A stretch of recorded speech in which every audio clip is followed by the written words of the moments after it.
offline. Why are you saying it's offline? Well, do I need to restart? No, it's saying that the printer is offline. It's not yours. I mean, it's not offline, but for some Sorry, reason. I'm trying to get our video set up. I'm almost finished with that, and then I'll hop in and help problem solve. No, I'm not trying to join the video.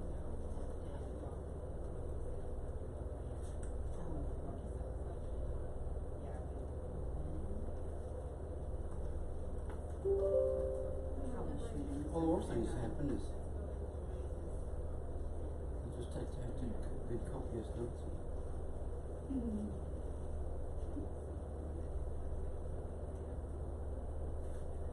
Or we just print the whole thing off. Oh no, there's 61 slides. Oh, okay. Well, maybe not. 61's a little much.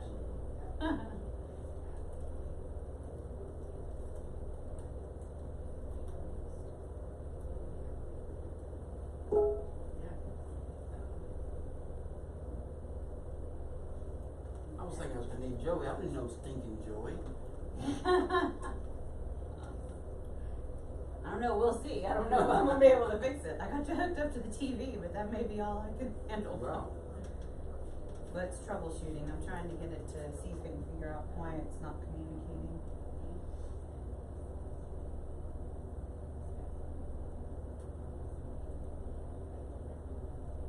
It's printing.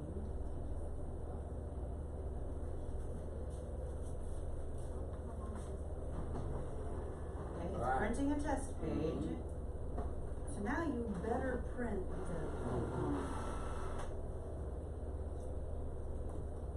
okay. Yes, it already printed. It can be finished yet. Evaluate print. Let me go make sure that that's what that was. It should be. Okay, good. Next.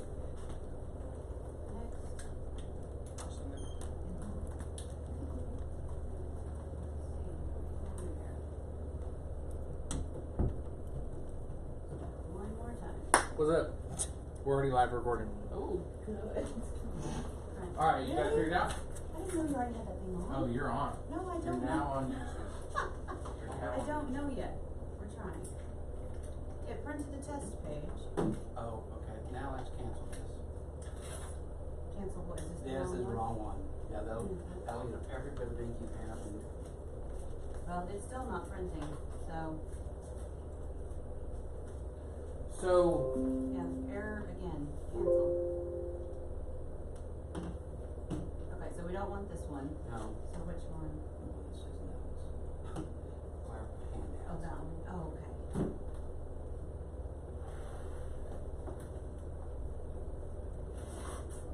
Well, it's a good thing it was error ring. It says ready now, so maybe it will print. Print all slides. So she doesn't have, let me try to print it.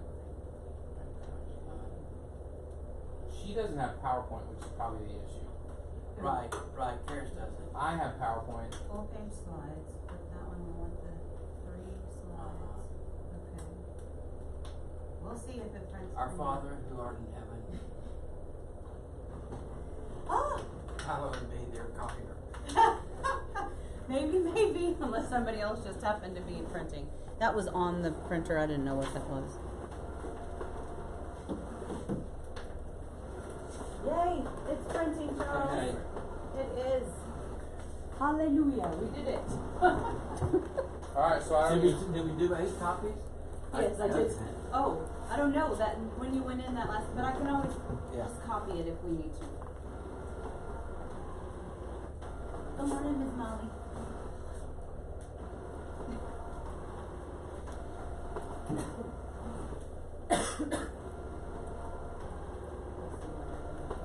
Because I don't know when we went into that other file, I don't know if we changed it to 8.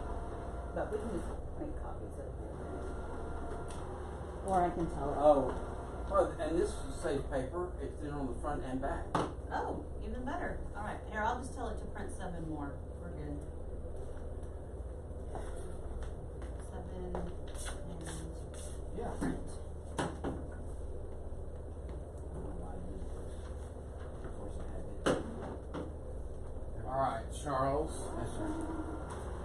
And then I'm going to log you into Google Meets. Okay.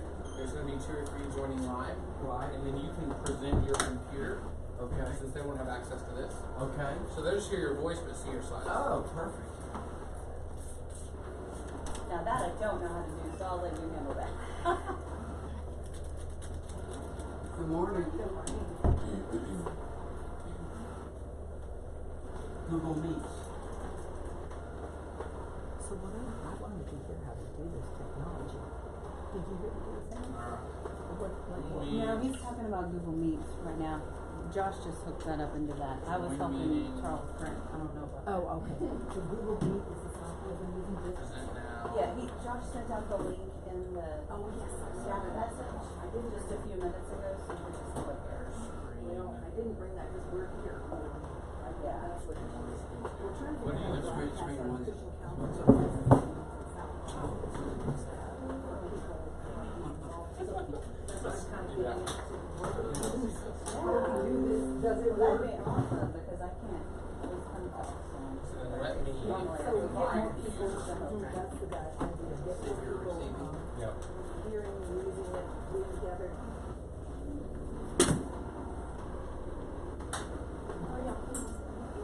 Good, how are you?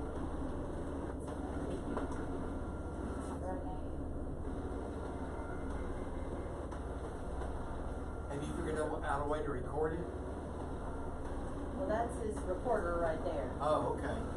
if it works today. That's always the question.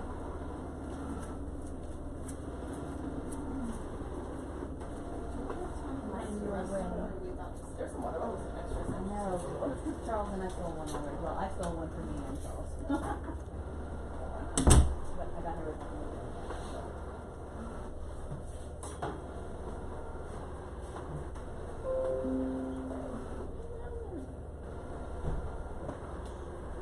Are you want my first symbol in the password at? Yeah, Tim? at capital T for Tim. Are we having a log back in again?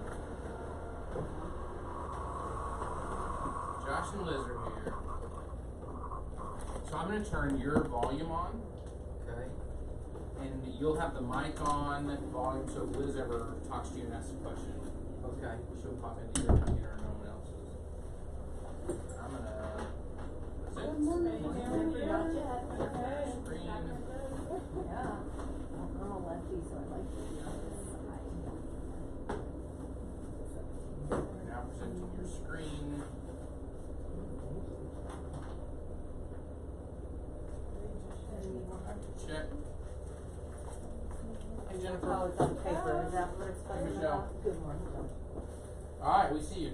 Perfect. What do you see? Oh, sorry. Just your screen. Okay.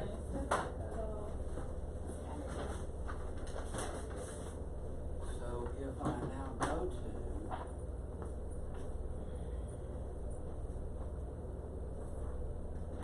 that, you see that. Go to slideshow. Oh, perfect. Now what do you see? Do you see two things there? We do, but that's fine. That's okay. Yeah. Except that I have my notes say, welcome to Rocks, thank you, Rock Springs. But that's okay. I shouldn't say, they didn't bring me lunch. And we're still recording, guys. Okay. Woohoo! We're recording. You look so nice, Charles. I know I dressed up. I know, I'm Because like, that's my usual it's uniform right Friday. there. Who's coffee? Flip flops. I think Tori's. And I Is believe she- she put her stuff up there by mine.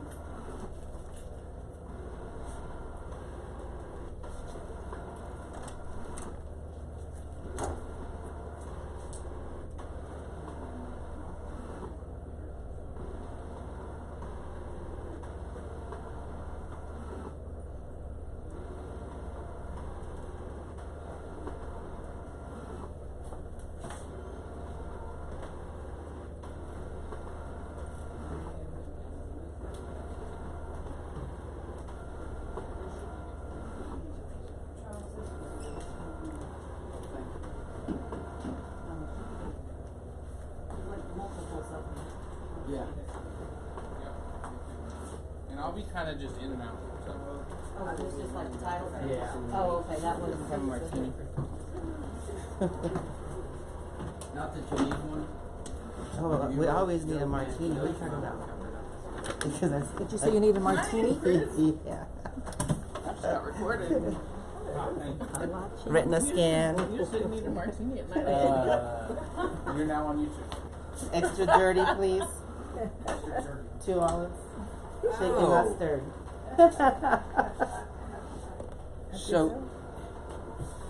So this is filming that? Filming you up there. Oh, okay. Be on your best behavior. I got you. No dirty jokes. Did you hear one about the farmer? Oh boy, I'm out.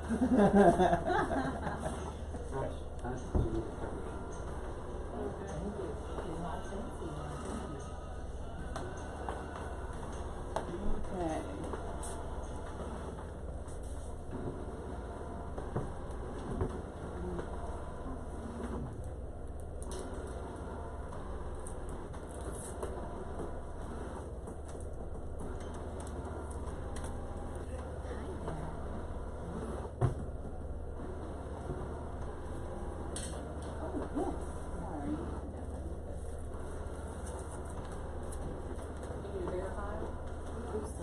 Is that enough? Yeah, and I'm gonna sit it here and grab one of these. Thank you.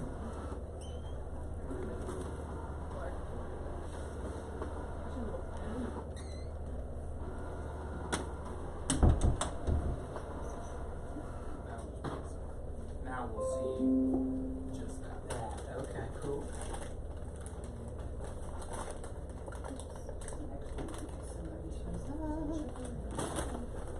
Golly.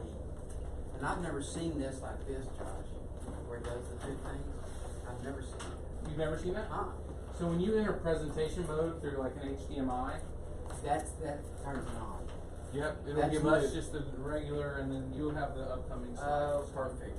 And you'll be able to see your notes there. Welcome to Block Springs, Natalie Sacco, see?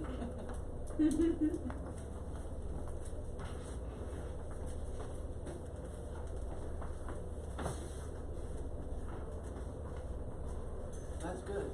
Then I don't have to worry about anybody looking in on camera. Only you can see what I do. So we all here? We done? We ready? here. We're ready. Well, welcome. Thank you. Thank you for showing up. So the first thing I do is I thank everybody and welcome. So thank you for being here. Now, let's see. I do that. So, is everybody in here clinician? We don't have any of the admins in here, right? Everybody's clinician. How many have been in doing therapy for over 10 years? Less than 5. No, right at 5. Okay. How many, any social workers? Doctor? Okay. Everybody else LPC? And PhDs? Thank you, doctor. How many have a birthday within the next 2 months? Oh, good. Because normally about half the room goes up because they're just here to get the hours in their Okay, so what's been the emphasis of your yearly ethics? Licensing laws. Licensing. Any changes in the licensing. Okay. What is the purpose of ethics? You know there'd be a pretest. Protect the client, protect us. To protect the client. Are ethics written to protect us? Maybe not. A little bit of both. Yes. Well, what is the focus and emphasis when you go to your ethics training every year? How to protect you, how to protect your license, how to not be in trouble. Is that just me? I've only had 50 of these 3-hour courses for the last 25 years, it seems like. So a few years ago, Dr. Michelle Redwine, Director of Guidance and Counseling Testing for the Burgeville Independent School District, the 3rd largest school district in ethics for the Grapevine Colleyville School District. She said, oh no, but Charles presents all the time. Billy, he can do it. I've never presented ethics. In fact, ethics bother me a lot. They bother me because when I want to know how to protect my clients, and all they do is tell me how to protect my license. That's been my experience. And it's kind of been a burn in my saddle. So I said, let me have lunch with you. So we haven't had lunch. I said, all right, but here's how I'm going to present it. I'm going to present it, how to protect your license. Maybe it's my previous life. I was a television producer, and I did a lot of videos with Zig Ziglar. Y'all all know who Zig Ziglar is. You were a television producer? Writer, director. Huh. And Zig would always say, "What? You'll never have any trouble getting what you want, and you help other people get what they want." I thought, if I just protect my clients, if I just have in mind what's best for them, will I ever be in trouble with my license? Probably not. And if I do get called in, I'll just send out a blind letter to each of my other patients and say, "Would you please come be a character witness?" Right? So what are the three? I want to ask. This is your pretest. What are the top 3 violations of ethics? What are the things that you've been told not to do the most? The sexual Don't interaction have of sex with your clients. partners. Okay. Yeah. Oh, not with your With partners. clients. With your partners. Yeah. And don't make your clients your partners. Yeah, that one. Right. Confidentiality. Confidentiality. Third one's a tougher one. I think dual relationships. Dual relations. Yeah. That's it. That's Okay. it. So don't do those things, okay? It'll be a test. So now you know the burr in my saddle, and the reason I said, okay, I'll do this, and the reason why I've done this probably 6 or 8 times in the last 5 years, is people saying, well, that's interesting, that's better, I like this approach better. How many of you grew up Baptist? Do I have any Baptist? Okay. I don't know, y'all are young enough, maybe it wasn't the way you grew up, but when I grew up, hellfire and damnation, the reason you want to accept Jesus is because you don't want to go to hell. Right? Now most churches are based on what? Grace. You know, God loves us. Don't you want to be with somebody who loves you? So we're drawn to it this way, not out of fear. Because everything we do out of one or two reasons. It's something we want or avoid something we don't want. And I think my mom did a good enough job when I was 5, I think, to say, Jesus loves you. Well, I love him too, you know. So I had the grace thing going on from early age. But I don't like much the threatening people. So when I do ethics and I have the same approach, don't do that. You're gonna lose your license. Kind of brings up trauma. Who does the EMDR here?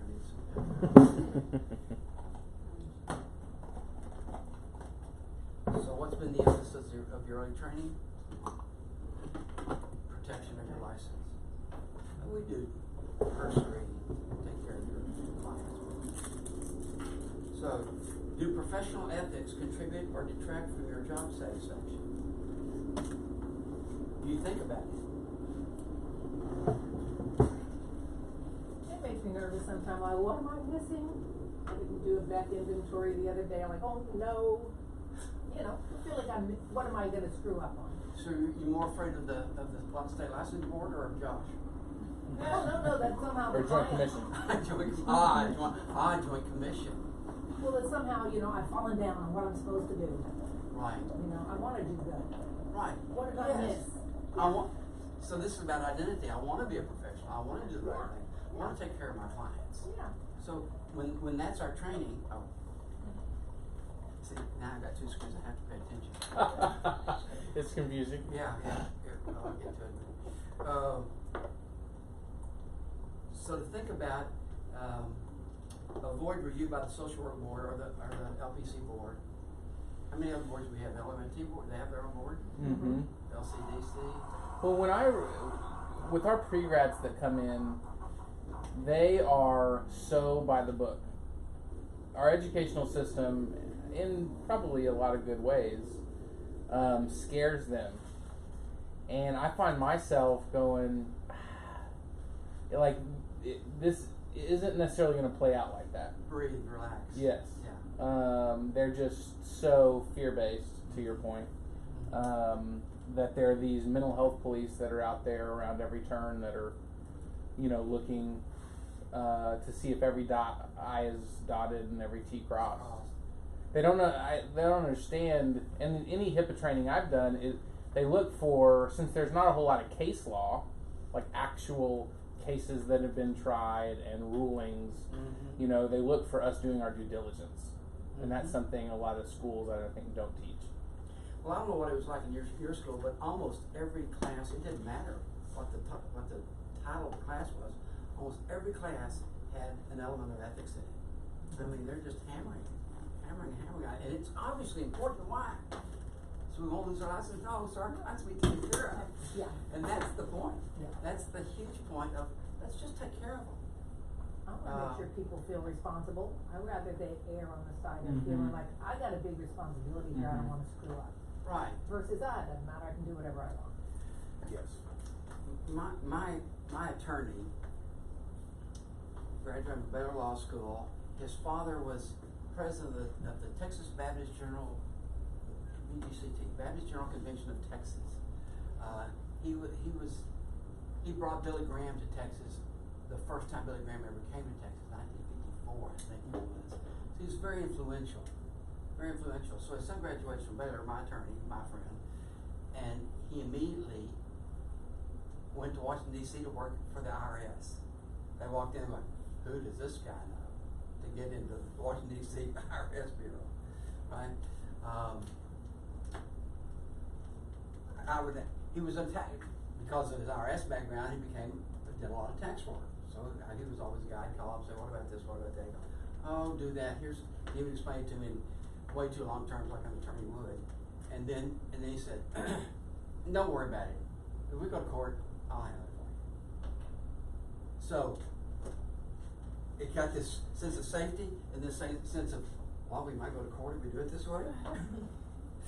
Fear of the Lord is the beginning of wisdom. It's not the end of wisdom. Fear of the Lord is the beginning of wisdom, probably for young social workers who. And think about school. School is set up in linear fashion, right? Everybody sits alphabetical, and it's all linear. And then when new concepts come in, where we sit in circles, well, that's just wrong. It's just some people can't handle the change. Well, we learn. And you're a supervisor, are you not? Mm-hmm. So we have those who are still academic and they're asking so many questions.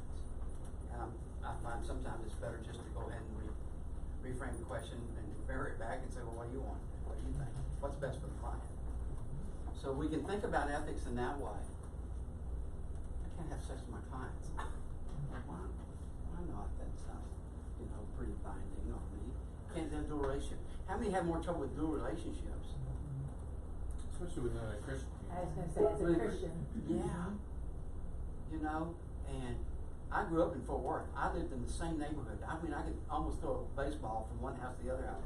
The 4 houses I lived in, the house I grew up in our first 3. I couldn't go to church anywhere in Tarrant County without running somebody I know. My wife used to say, I know you're not going to have an affair. You can't go anywhere without running into somebody you know. So, gives me comfort. That was the only reason she knew. No, there are multiple reasons. Who would want you? By the way, apologies for unprofessional. My phone is on. My wife has health issues, and if it rings, I want to look, and if it's her, I'm going to answer it. Okay? So y'all will give me that leeway. So, didn't we already do that? Do your professional ethics contribute or detract from your job satisfaction? Like both. Good. How so? How does it contribute?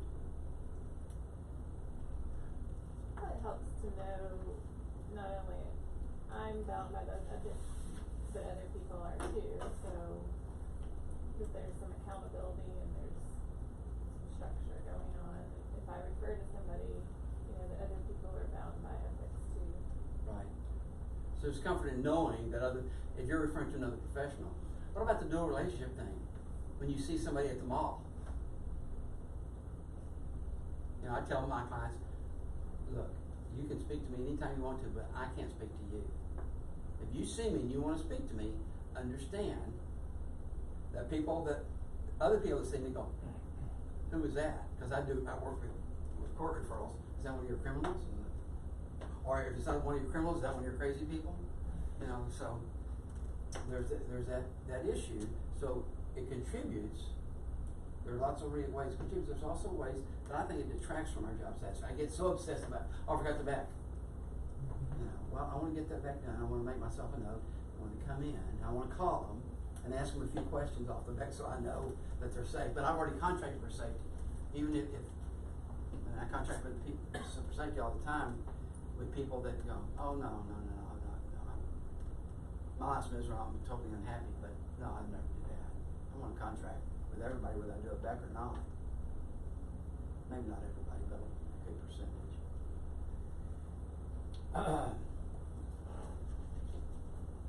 And that's where I feel like these pre-grads, it's not that they shouldn't consider it, but I think they just can have a tendency to live in fear. I even wrote on one of my notes up early on, we've already passed it, about OCD.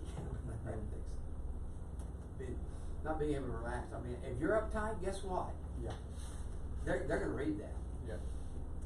And the number one, I explain to my clients, the number one criteria for good therapy is trust. You have to be able to trust me. You don't know me. I'm trustworthy. That doesn't mean you trust me. But the other side of that is I have to be able to trust you. Because I've got to be able to confront you on some things. I've got a client now that doesn't want to be confronted. I said, what do you want? How do you want to approach this? And they said they wanted me to hold up the mirror and speak the truth to them, and that's what they thought they wanted. But they didn't want that. They wanted Mr. Rogers, the Rogerian therapy. They wanted kind, gentle hand holding, and do I have any warm lotion? You know, they couldn't take it. So we're not working together. It's okay. I don't do well with just totally Rogerian.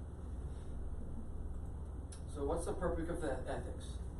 The word ethics evolved from the Greek word ethos, denoting personal character, and to ethica, used to refer to the philosophical inquiries into the nature of good and evil. Do you ever have a client who goes, well, there is no right or wrong? I had somebody tell me that one time. I said, there is no right or wrong? Well, there's no absolute truth. I go, is that absolutely true? Yeah. Well, they backed themselves into that corner. I just took advantage. Welcome to the passive aggressive therapist. So do you have any comments or thoughts on that? Personal character of who? The professional. The professional. And the client? Starts with us. Yeah, they're not held to the same standard we are. They're not held to the same standard, right? And to ethica, the philosophy of inquiries into the nature of good and evil. Well, I've always been nervous about working as a Christian therapist. People say, are you a Christian? Are you a Christian therapist? Well, I'm a Christian. I'm a professional therapist. I happen to be a Christian. If you're a Muslim terrorist, I'm going to do the same therapy. I'm just going to leave all the scripture reference. The truth will set you free. You know, whether it's Jesus or whether it's the world that's around. So it should. I don't think it should change. Uh-oh.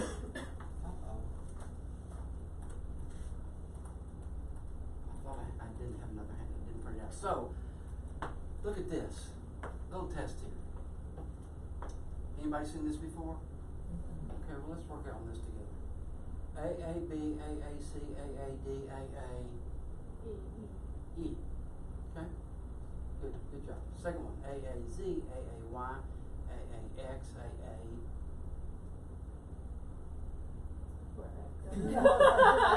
What was that? What's before X? Yeah. Thank you, Christy. Christy gets the, here, let me throw it the line. Okay. The W? The W. Let's start the next one. Maybe you get harder as they go. A, E, A, I, A, O, A, U, the vowels. And then O, T, T, F, F, S, S, E. R. Hmm? E. R. Y'all wanna work together?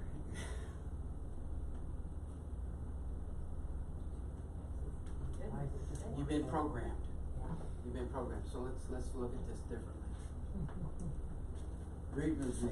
1, 2, 3, 4, 5, 6, 7, 8. N. There you go. So we get thinking one way, and it changes when we start looking at ethics differently. We go, is it about the law? Is it about the grace, the taking care of, the handling of people in ways that protect them? Is it my emphasis?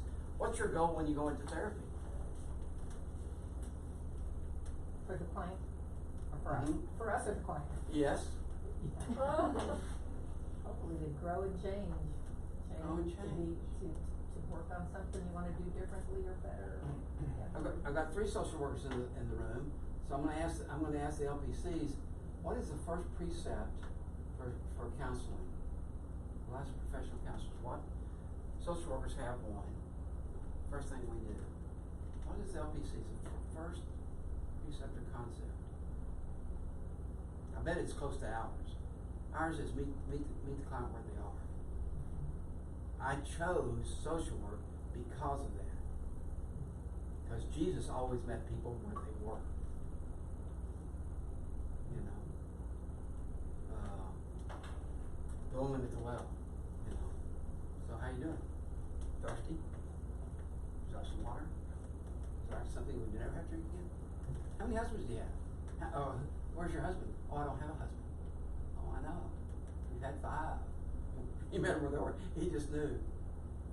Sometimes, and I think it's one of the reasons I went to grad school. I was producing television, teaching a young married couples class, and people kept calling me with their problems. Young couples would call me, wanted to visit with me, wanted to see me, and wanted me to help with their problems. I couldn't get my television scripts written, so I thought I might as well go pay for this. Plus, I'm probably screwing them up, so I think I'll go do something else different. And brought that up for a reason. And I chose social work because I'm trying to meet them where they were. But how many? Oh, I know what I was going to. Even with them before school, can't you always see the other person's problem and know the solution for them? I should just do this, or just do that. I went to school to try to slow that down, to put a governor on that, to learn some skills so I didn't have to. Well, go do this. How many? Is everybody here familiar with the 12 steps? A number of biblical church counselors, pastors, who will tell that person who's had the affair to go, we need to go tell them. How does that help the other person? If you've told God and you've told and you've got forgiveness, who's not forgiving you? See, versus just do the right thing. Start figuring out what it was that caused you to have the affair, maybe. And if you can do that, then you can start treating your spouse the way they need to be treated, and maybe your needs will be met. Maybe you can do some Lower Harley work. His needs, her needs. Subtitle: How to Improve Your Marriage. How to meet each other's needs. How to know what they are. My wife loves to cook. She cooks from scratch. It's great. And I lost 18 pounds when I figured out the reason I had 18 pounds too much was that I was afraid to tell her that I wasn't hungry. There's some codependency. You know, didn't want to hurt her feelings. She went to all this trouble. So, to figure out how not to say something, I think is an ethical principle, meeting them where they are and not giving them more than they need. Moving it, not only meeting where they are, but moving at the pace they can go. Oh, there you go. I'm supposed to do this. There's your letters.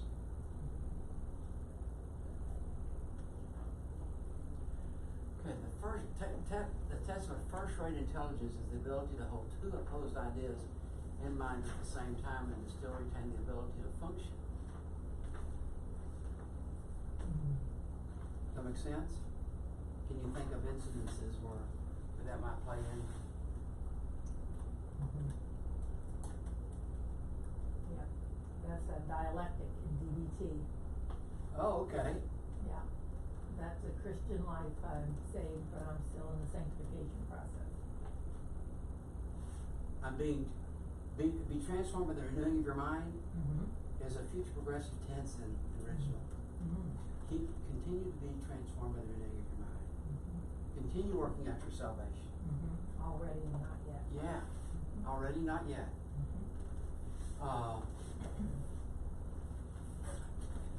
I'll do something from another presentation. How many senses do we have? 5. When somebody says 6, I say, no, it's a movie. 5 senses. What are the 5 senses? Sight, hearing, taste, smell, touch. Clues.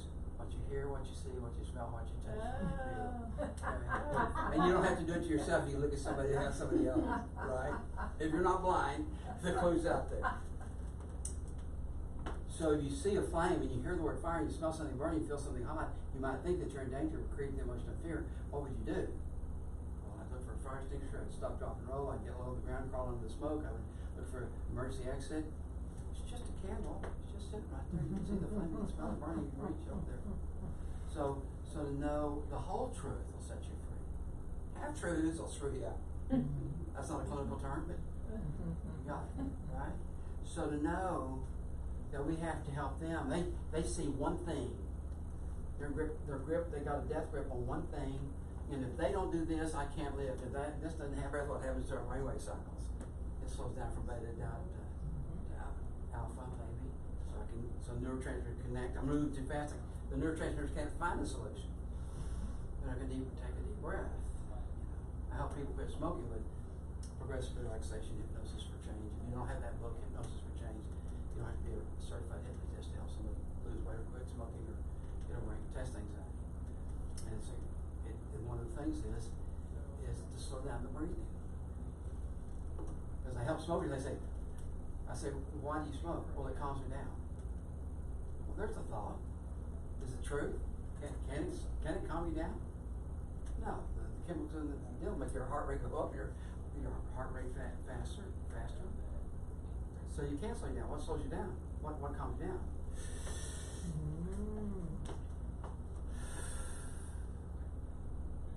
I have people do that all day long. Just breathe, relax. You know what the number 1 fear is? Death. You know what the second one is? They say speaking in front of people. I don't know. I just breathe along it. What can you do to me? In vaudeville, they would throw tomatoes or something. You didn't come prepared, did you? Okay, so Dr. Laura Weiss Roberts writes a lot on ethics. And she said caring for people with mental illness is ethically complex, ethically committed work. If this is where we are, caring for people, it becomes complex. That's why we need the education, we need the school, we need the toolbox for it. But to be able to reach in there and go ethically, how do I do that? How do I maintain the caring without it becoming welcome? Very non-helpful. Remember your first client? My first client, I hadn't had any ethics because I hadn't had my first day of grad school yet. But I was working for this agency before that provided help with certain courts. They had 30-week substance abuse classes. They had anger management classes. And they asked me if I'd teach an anger management class. And I had a friend from undergrad from Baylor we read Dr. William before, and he had written a book on anger, so he gave me a copy of it. They asked me if I could teach a class on anger. I said, well, I'm not trained, you know. They said, well, we didn't ask you that, we asked you if you could teach a class. Yeah, well, what's the curriculum? They said, we don't have one. I said, okay. So I just plagiarized some book and wrote a curriculum for it. And while I was preparing for that, maybe teach the class, one day, they came and they grabbed me. I was doing some work, and they came and grabbed me and said, we need you to see this couple. I go, I haven't been to grad school. They said, well, we need you to see me anyway. We sat in a room about the size of this right here. There were 3 chairs in there and a table with a lamp. You know, we're sitting there. And the lady, she said he had had an affair. She stood up in this tiny room, picked her chair. Oh gosh. Oh no. And I said, you look really angry. She looked at me like I had lost my mind. She says, yes, I'm angry. I go, yeah, if he's had an affair, I guess I'd be really angry. What if he's denying, what if he hasn't had an affair? She sat down, and so I had some, thank you, Jesus, you know, had somebody in the room with me, I guess, helping me. But I knew what to do. What was I supposed to do? Stand up and protect him? Thank you. Somebody's got to die. So let me, you can pick out any ethical conflicts. A young, recently licensed LMSW got a phone call. He was working for a Christian unit on a psych rehab hospital. He got a call. He was carrying the pager. Okay, he was carrying the pager. Got a page. Called the call center. They said, "We've got a guy on the line we want to patch you into who is drunk." He says he's been drinking and taking Xanax. His girlfriend broke up with him, and he wants help. He's going to commit suicide. He has a gun, has a wife, but he wants help. So, but you know how to get to the hospital. Could you give him directions to the hospital? So, okay, you think you got it? Yeah, I got it. So he hung up. And he said, the young man had said, if I won't kill anybody else, but if I see police officers at the hospital or anywhere trying to stop me, I will kill myself on the spot. Thank you for the warning. So the social worker went back to bed. This was in the middle of the night. Social worker went back to bed. A few minutes later, the call center again called him back. He was lost again. Gave more directions. This happened about 3 or 4 times. Finally, the social worker got paged again. The guy had arrived at a hospital, but he had arrived at the major hospital, multi-story hospital, around the corner from the psych hospital. So he said, gave direction one more time. So he got there. Then he got another call. He was there, but he couldn't get out of the car. He was paralyzed with fear. It's 2 o'clock in the morning. The social worker said, okay, give me 10 minutes, and I'll meet you there. I'll have to get in. So he gets there. Any ethical issues yet? I don't think so. It's not really applied, is it? When does ethics kick in? Yeah, I think the minute he answers the phone. Yeah, he's on call. He's in a role. Okay, good. It's not Good. just a random neighbor. He's in a role. And the social worker's in the role Yeah. of helping the person. Yeah. Now, so the social worker goes to the hospital, sees the car parked over there in the kind of the middle parking lot, parks it close to the door, gets out. As he gets out, he realizes, oh, he had one of those, remember some of you might remember, the old Motorola phones, the first Motorola phones that were kind of a boxy rectangle about that tall, had an antenna on top. Well, the social worker thought, I better get that phone. So he reached in the car and puts it in his pocket. Because he had on some cargo pants or shorts. Put it in his pocket, turned around. Well, the young man that's got the gun sees that, doesn't know what he's put in his pocket. And he puts the gun to his head. The social worker said, wait, hold on. I've been up all night with you on the phone. I came here to help you. Do you want help or not? Yes. Then put the gun down open the car door, close it, put the gun in the car, take your keys, throw them in the car, lock the car, and shut the door. And he did that, and the social worker walked over to him and walked him into the hospital and got him to bed. Did he break any ethics? Did he do what he was supposed to do? We should have backup. What should the backup have been? Just somebody at the hospital knowing he's about to meet him, like the two of them go out or whatever. I'm sure there's Yeah. a protocol. I'm Yeah. sure there's a protocol when you're meeting somebody. This is a with young, gun. just licensed social worker's been working there. Call the supervisor. Yeah, yeah. Or have the police that they, even if they The can't see plainclothes, them. plainclothes police, yeah. Yes, but it had to be plainclothes. And what if he called and they called the police? The police had to show up. So, yeah.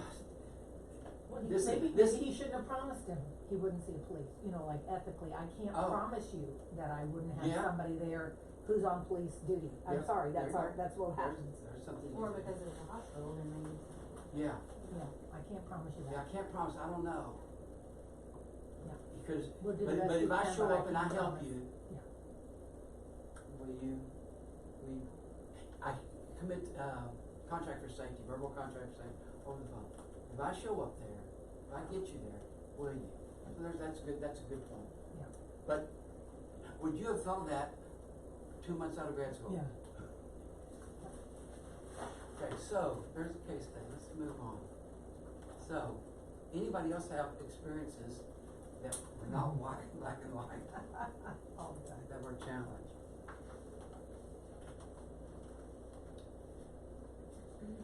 I see that hand. Yeah, I just have one that's kind of,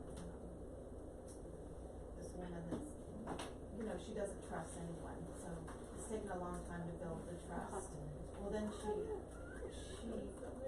was trying to help me and tell me she knew someone at my son's new college and she'd like to connect them. And at first I didn't think about it, and then later I said, I can't connect them because it's an ethical dilemma, and I tried to explain, because then I thought, if I do connect it, or he doesn't call him, is she gonna hold that against me? It just became real gray, so thankfully she understood, but I felt bad because she was trying to help me, and it was sweet of her, and she's trusting me and wanting to help, but yeah. So do a relationship? Yeah, she was trying to, Yeah. and I tried to explain to her, that brought up some issues for me, so. I'll give you one. Anybody else got one? Very issues when somebody else wants so much. I had a quilter, brought me a quilt. What's the value of the gift you can accept now? $50? Is it for 50? It's 50.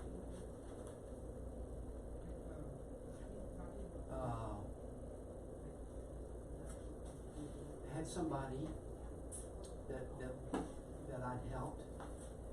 Daughter had gone away to a school in Oklahoma, not to be confused with any schools in Norman.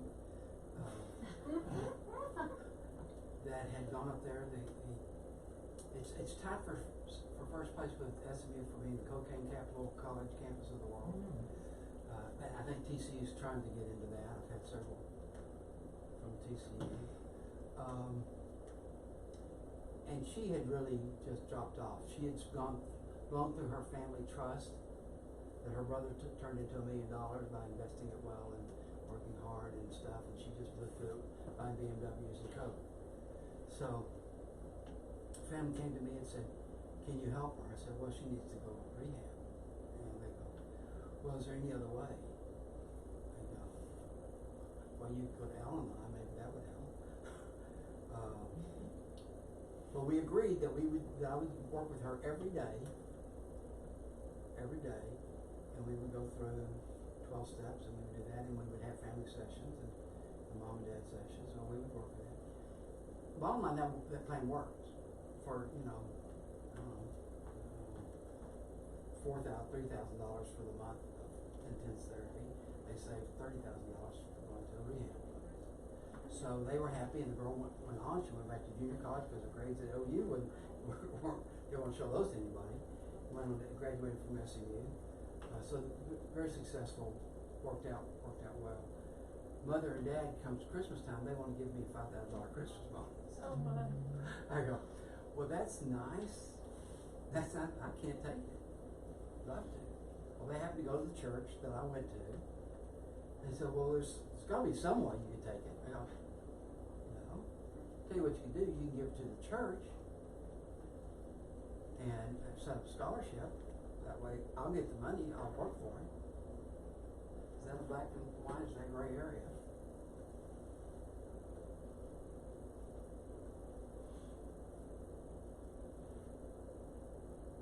They should be able to use the referral money for any counselor,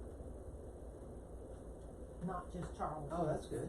That's very good. Any counselor, but use the money that way, and then it wouldn't be tagged. Mm-hmm.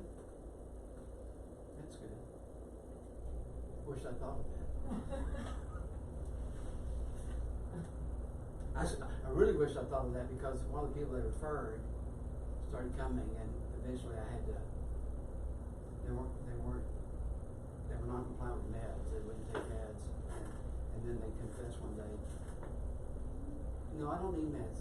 I'm happy when I come here. Yeah, but you're not happy anytime else. Yeah, well, the only time I'm really happy is when I'm with you. Oh no. So I had to refer. There was an issue of team and family calling. You got to see her. She's a mess. I go, all the more reason. I can't see her. So she stalked me for a couple of months, and it was miserable and unhappy. And I kept copious notes, but things that aren't black and white. I had a client. Now this was back in the early days. I was under supervision, and one of my clients was going to stop seeing me because they couldn't pay. And I said, well, okay, I understand that totally. They said, but I need to keep coming. I want to keep coming. I'm making progress. You are making progress. So we set up something with the office. They raised Shar-Pei puppies. You know, Shar-Pei, they expensive dogs. She said, I can pay you in 8 weeks. They do it in 2 weeks. Okay. It's my wife. And so she said, I want to give you this jewelry. She had her fingers. I want you to take this and put it in your safe, and that way you've got something. I said, no, but I can't see you if you don't take this. So I put it in the safe with a note, big notes, like a pawn shop. And the woman quit coming, and I think it didn't end well. Right? Back in my gray area, what's good for the client? And in the state of Texas, I don't know if it's the same in other states, and I know it's the same for LPCs, because social workers couldn't barter. Right? Now we can barter, you know that? We can take things. If people have something of value, and you want to need it, you know, best to try to get them to take it somewhere else and get the money ready. But if not, you can barter. In the past, you could do phone therapy or certainly not internet therapy, but now we can do that. So ethics changed a lot. No, you can't barter. No, you can't do this. And they live in West Texas, in Balmoral, Texas. There's not a social worker within 200 miles. It's okay to figure out a system to help them. And sometimes we get so constricted, we become little Pharisees. We've got these 10 laws. Let's make 200 more to make sure that we keep those 10. So that's the concept of the organizers. What's good for the client? We ought to be advocating for our clients. I worked in graduate school. I worked as a secretary at a church counseling center in Lubbock, and it was a huge non-denominational church, and they had their own counseling center. And then going to graduate school and then doing an internship there and everything. I was very black and white coming from the state university kind of thing, and I'm like, how can you see these people that still relationship all over the place? And it took me a while to really understand where it crossed the line, where it didn't cross the line. Right. And even in Austin, as big as it is, and I live in Round Rock, it's constantly that you're in the Christian community, especially that you're interwoven. And I ended up seeing her for, it was like just 2 or 3 sessions, she just needed something real basic, but in my mind I was trying to rationalize, like, well, her other son is my son's age, they're not in the same class, but what if they ever are, and then, well, they're not really friends, and I don't know her, and I rationalized Have you figured out the answer yet? Not really. Well, it worked out okay, but I think I kind of was on the line a little too much. But it ended up that my son is actually best friends with this other boy, but that girl now is in college, and so I mean it's been past the 5-year range when they became friends and were in the same class. But it's really gray. It's really weird. Why did you have somebody? Okay, I'll just make this personal. Appropriate self-disclosure. I've got a granddaughter that has all kinds of issues, and stays on med sometimes doesn't. Trying to get her act together, and I try to find a good therapist for her. You want to know? You want it to be somebody you know and trust. Somebody I trust, and one saw her, had never met her, didn't know her, so she said, well, I don't know her, so saw her, and then at some point she goes, I know too much. This is difficult, so I'm going to refer you to somebody else. And my granddaughter quit going. And that's it's a balancing act, isn't it? It's a balancing act. And if I don't, I've had somebody, a Timothy Center client, who knew somebody who knew somebody. I just said, oh, you're from there? Oh, yeah, I've got a friend that lives there. Who's that? And I shouldn't have said that, it's not important. But I said, oh yeah, well I know them. I don't see them anymore. Any others? Sometime I bring it up, definitely if we go to the same church and they can come here, how's that gonna feel? I mean, that's when you talk about how does it work? Yeah, how does it work? Are you going to feel uncomfortable? Yeah, now here's people I know, kind of like, are we gonna overlap? How are we gonna handle that? So to be self-disclosing about the network where you might overlap and what's that gonna be like, seems like a proactive way to get it on the table, and then they can choose to not Get it up keep front. coming. Yeah, they can choose. And when's the best time to have the conversation? Right up front. First session. Yeah, Maybe. so no surprise on that. Right. What if they come up to you at church saying, hey, your account's right? Can I come see you about it? How does that work? That happens to me. Yeah. Those are clear. Like no. Oh no, I don't say that. I say I can't talk to you about that here, but here's my card and we can explore that. I don't stand in the lobby and get into a big old conversation like that. That would not be appropriate. Yeah, if it's somebody that I know, I've had dinner with, we're in the same Right. community group Yeah. or something, Then I say they'll say no. no.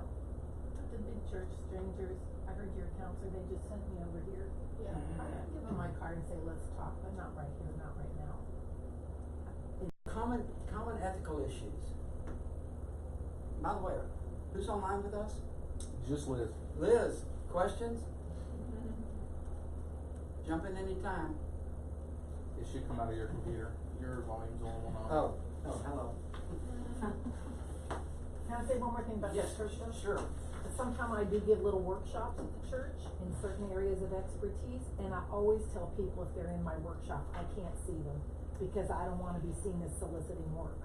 Oh, that's So if good. they're in my workshop, and my husband does this with me too, cause the area of law he is, lends itself to get the word out, estates and trusts and stuff. Right. He says, I can't take any work from this room, I'm not trying to get work, but I'll give you some great referrals.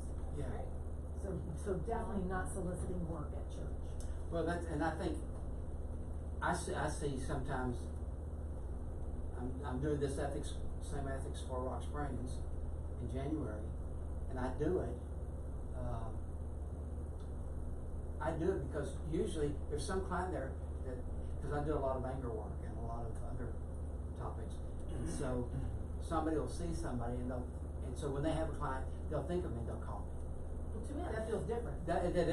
Yes, that's totally different. Yeah. I'm not seeing the clinician there, Yeah. Now my motto is every good therapist has one. So, I think they should already have a good therapist. So I've never had a call from somebody wanting to see me personally, but I've had people refer to me. I think that's Good marketing, right, Josh? Oh yeah. Please do it, more of it.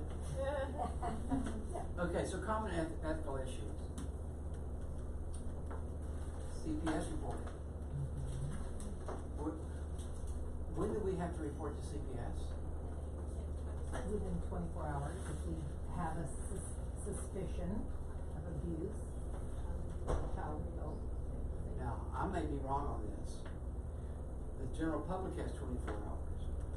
We have 48 hours. 48. Yeah. We have 48 hours. I was like, what? And the reason for that is what? It's better if they report it than if we report it. So it gives them 24 hours, and then I always tell them, after you report it, you'll get a case number. And you can report it anonymously. But you get a case number, you call me with it.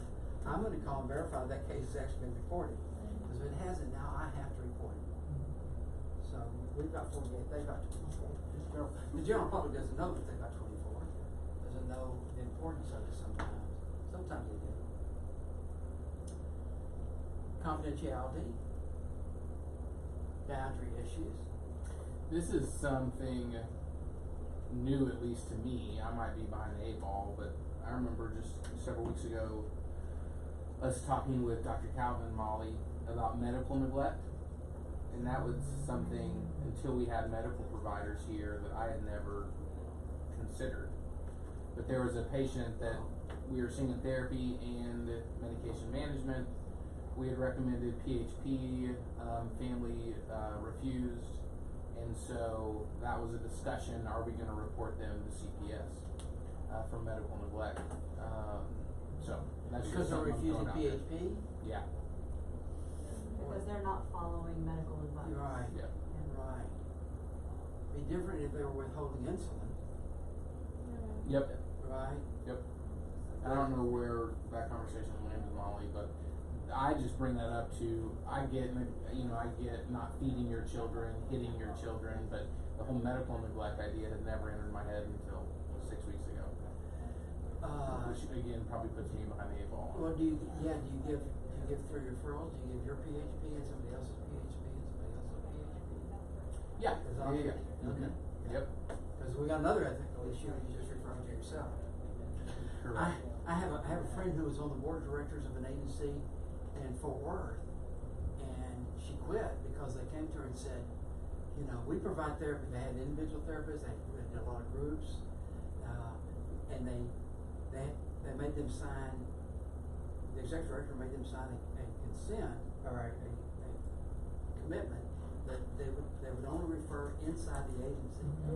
Give the 3 referrals from inside the agency. And she said, no, I know this person outside the agency is the best person, that's who I'm referred to. Yeah. You know, well, you have to sign this or you can't work here. She said, not a problem. I'm not working here. And she left. Well, shortly thereafter, I get a call wanting me to serve on the board of directors for this agency. So I said, well, it's an interesting call. The timing was interesting. I didn't say why the timing was interesting. I said, let's have lunch. So we had lunch. So are there any major things going on? I know agencies, board of directors are supposed to help with fundraising and stuff, but are there any other issues, policy issues or anything? No, everything's really great. So I said, okay, so I went on serve. Well, guess what I did? First thing I did was say, look at the policies, read all the paperwork, and whoa, this can't do this. And they said, oh yeah, we can do that. I said, no, you can't do that. So we hired somebody to come in, review all the policies and procedures, and they said, definitely can't do this. So they changed it. And I served 1 term, and wanted to serve another term, even though I was the troublemaker. But I said, no, here's $1,000, for the agency. I left. But that was ethics around the back door. Just trying to do things. You see something, do something, right? That's a good social work move there. Well, thank you. Change the system. Thank you. I know I had everybody who knew the story was supporting. I don't think anybody in the agency ever figured it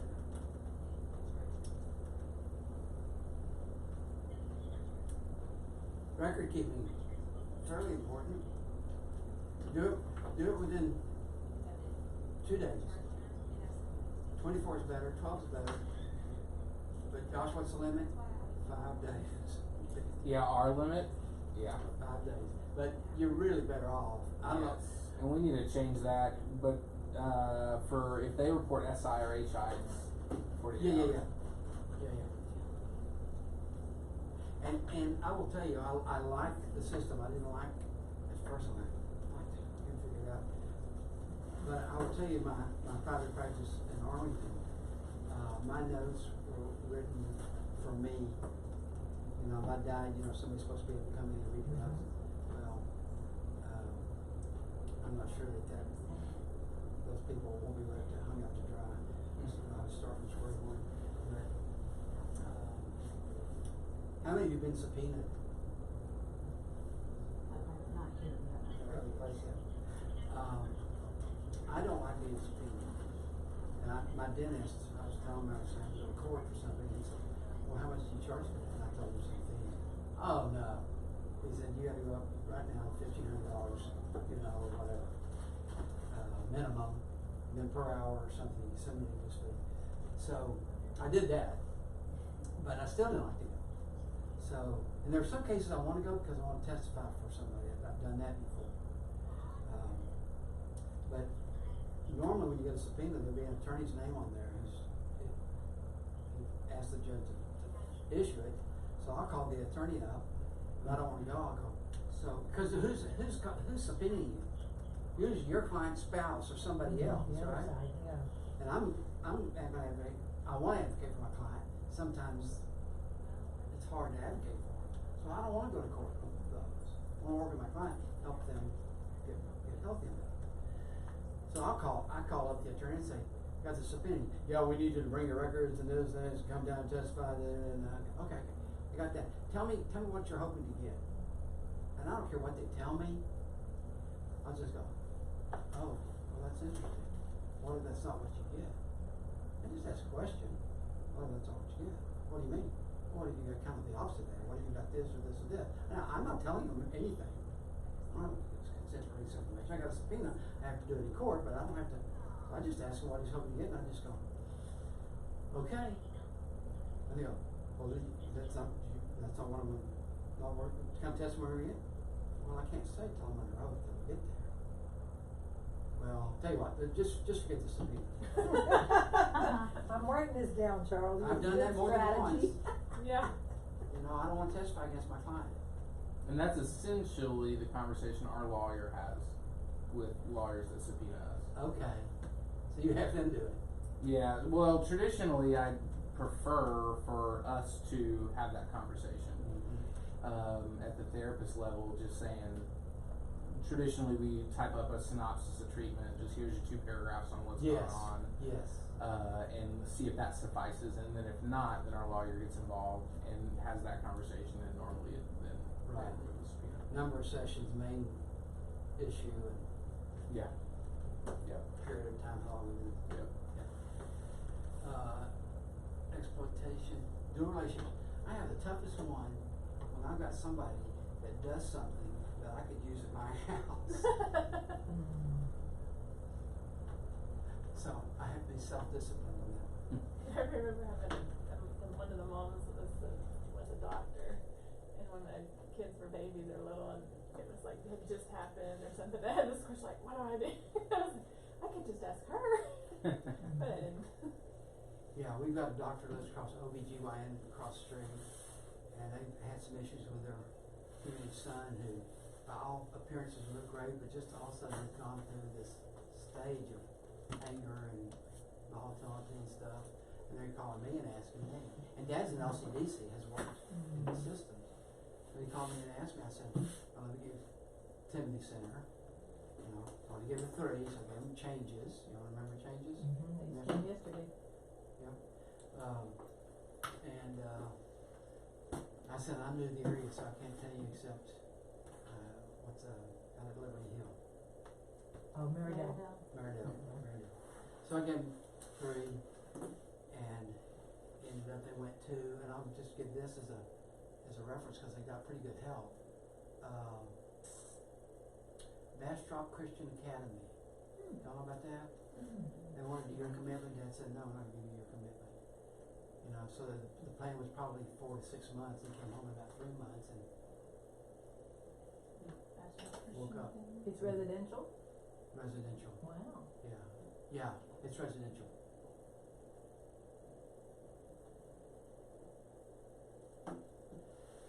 Testifying in court, I guess I should have said that, subpoena stuff for that. What did you mean by how much is enough? Like, how much therapy is enough? How much, when you have it written or typed up? Oh, how much is enough? Well, I guess, yeah, how much is enough? You know, when you've reached a point where you're not making any progress, or where you need to refer, or it's beyond your scope of expertise. When's it enough? When you know, there've been a lot of times,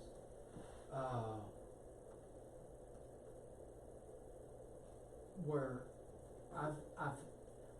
our policy was, you will always, in our practice in Arlington, was if you don't have a pro bono client, if Mission Arlington calls you, they have a blind list of therapists. And so if somebody goes in there and they say, oh, Charlie does anger, I'll send them to Charlie. Charlie does addictions, I'll send them to Charlie. If they call me and I don't have one, our policy is I have to take it. To take one pro bono client. Now I can charge $5, or I can charge something minimal, because I think that's always effective. But I had one. That's our policy, and so everybody has to call, get their resume or whatever license over to activity centers, and I had one that called and then rescued this guy. He literally had a candle sitting on his kitchen table, was down on his knees with his head in the oven with the gas on. Oh. You know, I'm either going to asphyxiate or blow myself up, one of the two. Well, they found him, caught him, you know, got him out, got him off drugs, his house going to be repossessed for taxes. They helped him start working out with an attorney to save that. Doing very, very well. So after a year, and he was an addict, so we got him into treatment. He had a sponsor. He's done everything he's supposed to do. They got him a job, they got him a car, he had to crawl into the passenger side because the driver's side door didn't work, but he had a car, he could get to work.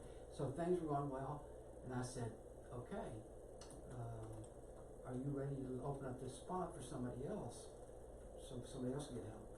Yeah, I think so. You got your sponsor, you're going to stay with your program. So he's going to work his 12 steps and do it. It's great.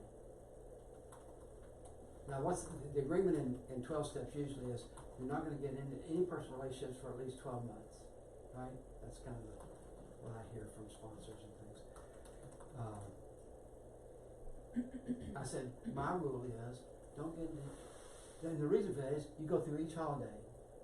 You don't have anything you're having to worry with. And you get through each holidays, you get through special events in your life, you get through the traumatic event, you get through this, you get through that. So you go through all those. But I said, my real rule, my suggestion is don't get into relationships until you know you can live the rest of your life by yourself and be happy. That you feel the God-shaped hole in your life with God and learn how to love yourself enough. So he said, yeah, I can do that. I said, okay, no relationships, right? So we had an agreement.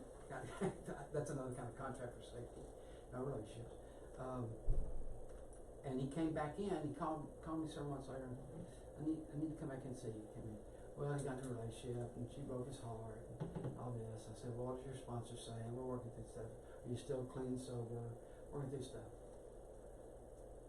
Well, I don't know, it's only for another 3 or 4 weeks, and the phone rings on Sunday morning. My home phone rings in North Richland Hills, Texas.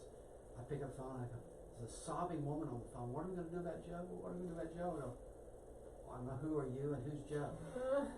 And so she said Joe and her son. I said, well, what happened? Well, he killed her, and he killed himself. He'd been wearing an ankle monitor, and he'd cut it off and gone over and killed his girlfriend who rejected. Now, the ankle monitor was on there because he had scared his girlfriend's roommate. So she'd gotten a protective order back coming to the house, toward close. He cut it off, and killed her and killed him. You know, I had a practice partner, and we had one associate back then, and they came and all protective of me. Are you okay? I'm mad as hell. I'm mad as hell. He wasn't honest with me. I couldn't trust him. You know, we talked about that trust thing. So, how much is enough? Well, I don't know. Have you ever discharged a patient or referred them or a client, and then found out later you felt good, but they weren't through yet, that they still had work to do? I'm seeing one nod back there. I'm seeing two. So, how much is enough? I don't know. It's an ethical issue of I think that's one of the tougher ones for me. When do I know it's time to let them go? Because I've had one that I let go too soon. Alright? So, that's, I don't know, I always tell myself, I know I'm not the only thing for them. yeah. He could have just done that, whether you were Oh, yes. tied at the hip. Oh, yeah. No, I did not beat myself up that I'm a bad therapist or a bad counselor. I didn't do what I was supposed to do. Because he wasn't honest with me. And we talked about, you know, moral inventory of your life and making amends and being, if you can't be honest with your sponsor, your therapist, who can you be honest with? And probably, it's not about honesty, it's about integrity. You know, you tell an alcoholic, I'm worried about your drinking, they'll tell you they don't have a problem. They don't. Well, they're being honest because that's what they believe. So like parents told their kids, stay out of the boat, the world's flat. They weren't lying, but when presented with the evidence, when ignoring the evidence, when not having integrity, look at yourself and do the moral inventory of yourself and go, wait a second. You know, we can't have spiritual awakening if we're not honest with ourselves. And I can tell you, I've got so many blind spots. Probably got my ethics too. But I'm going to try to focus on what God wants with the client, what's good for the client. That's all I can do. Did anybody come back to you and say you contributed to his homicide and his suicide? No, and now here's another question. Let me ask you this. I went to the funeral.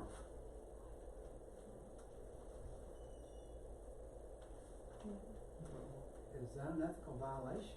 No, I worked at hospice and it was always up to us if we wanted to go or not. Okay. No one advised me.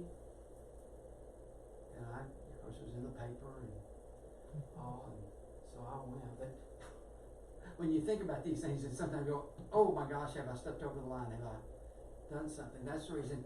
Does it contribute or does it detract from your practice? Well, you're aware enough of it every day. You think about it every day. What's good for the client? What's good for the client? Especially if the client's dead. They're not gonna have repercussions. Yeah. Down, Jan Finch, PhD, LCSW. This is her. I've stole several slides from her. The three best. I can tell you the three best ethics classes I've ever had. One is Non-Boring Ethics by Richard Nongard, and it's online. If you ever are desperate and need to get it, do you know Richard Nongard? Mm-mm. You're shaking your head. He used to have a thing called Peachtree Training or something in Oklahoma. Now lives in Las Vegas, and his main focus now is hypnosis. Richard Nongard. Huh. But he has a Non-Boring Ethics, and I think you can still watch that online. If you've ever heard him, then when you read it, you can hear his voice. He's got a very unique voice. But James was the other one, and the other one was a musical, Ethics the Musical. You know, you think, okay, I'm going to go just because I need the ethics and because, you know, I'm tired of sitting in this room. But it was fabulous. I need to YouTube, see if I can find that. Ethics the Musical. But Jan was, we did a 3-hour presentation at the convention center. She did an hour, I did an hour, and somebody else did an hour. And hers was just go, Jan, I hate to tell you this, but I'm about to plagiarize the heck out of you. It's the highest form of flattery. That's what I'm talking about. But you didn't plagiarize because you gave her the credit. I did give her credit. Jan Finch. You ever see her doing ethics? Go. So you didn't have an ethical violation, Charles. You Okay, gave her the credit. Thank you. I was about to shame myself. Thank you. I didn't feel that guilty, but I was shaming myself. What is the impact of climate on mental health professionals? We hear a lot about mental health these days. Opioid overdose. Oh, there's one. That wasn't the one I was thinking of. Well, that's maybe medical. Huh? The homeless. Oh, the homeless. There's another one I thought of. I guess I don't care about those people. Huh?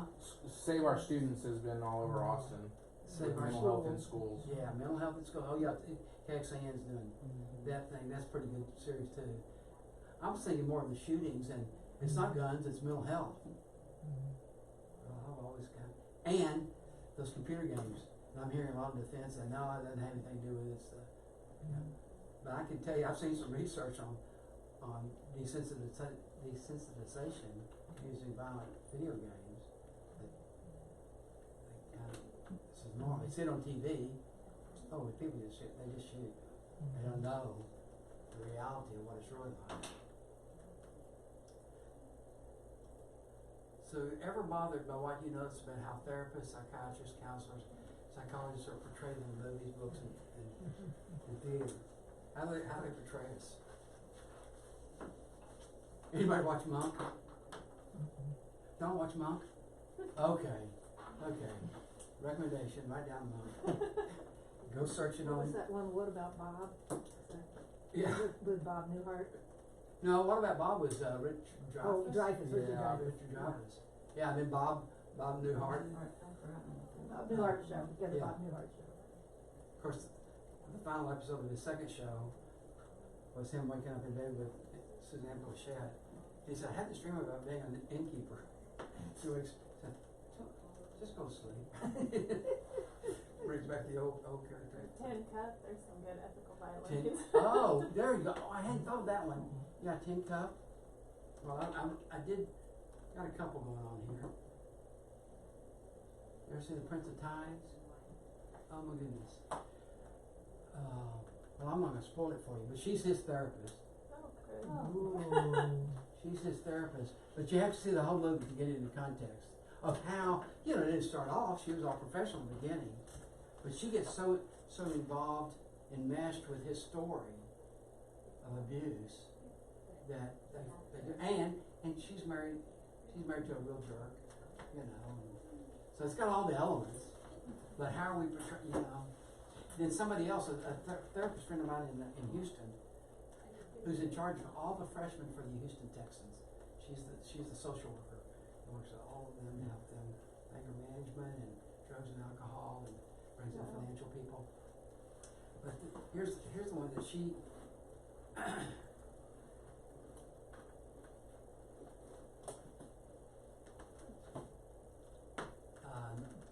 what's her name? Not Keira Knightley. The character she played, that's Freud and Carl Jung, and the woman that Carl Jung ended up having an affair with, who was a patient, and she became a PhD psychologist as well. The problem with this one is it's based on reality, and that's what that relationship between Jung and her.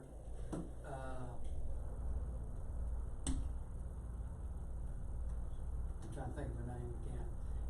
It's skipping me. But caused Freud and Jung to split. Carl Jung was kind of his protege, and he had the affair without telling Jung, and then finally did, without telling Freud. When he finally did, they corresponded back and forth. They finally just cut off. Freud said, no, can't do it. But there's one based on truth. I brought up my social worker friend, Karen Winston from Houston, that works with the Texans. She didn't like it because I said, yeah, but the problem is that's not fiction. That one's based on a true story. Okay, failure to follow the code of ethics can discredit the profession and lead to disciplinary action. Got that one? Okay, concrete sequential. If this happens, this can happen. And it's not just losing your license. If you care about the profession, you care about your clients and people. If people see that, well, how many people would see something like that? Yeah, that's the reason I don't go to therapy.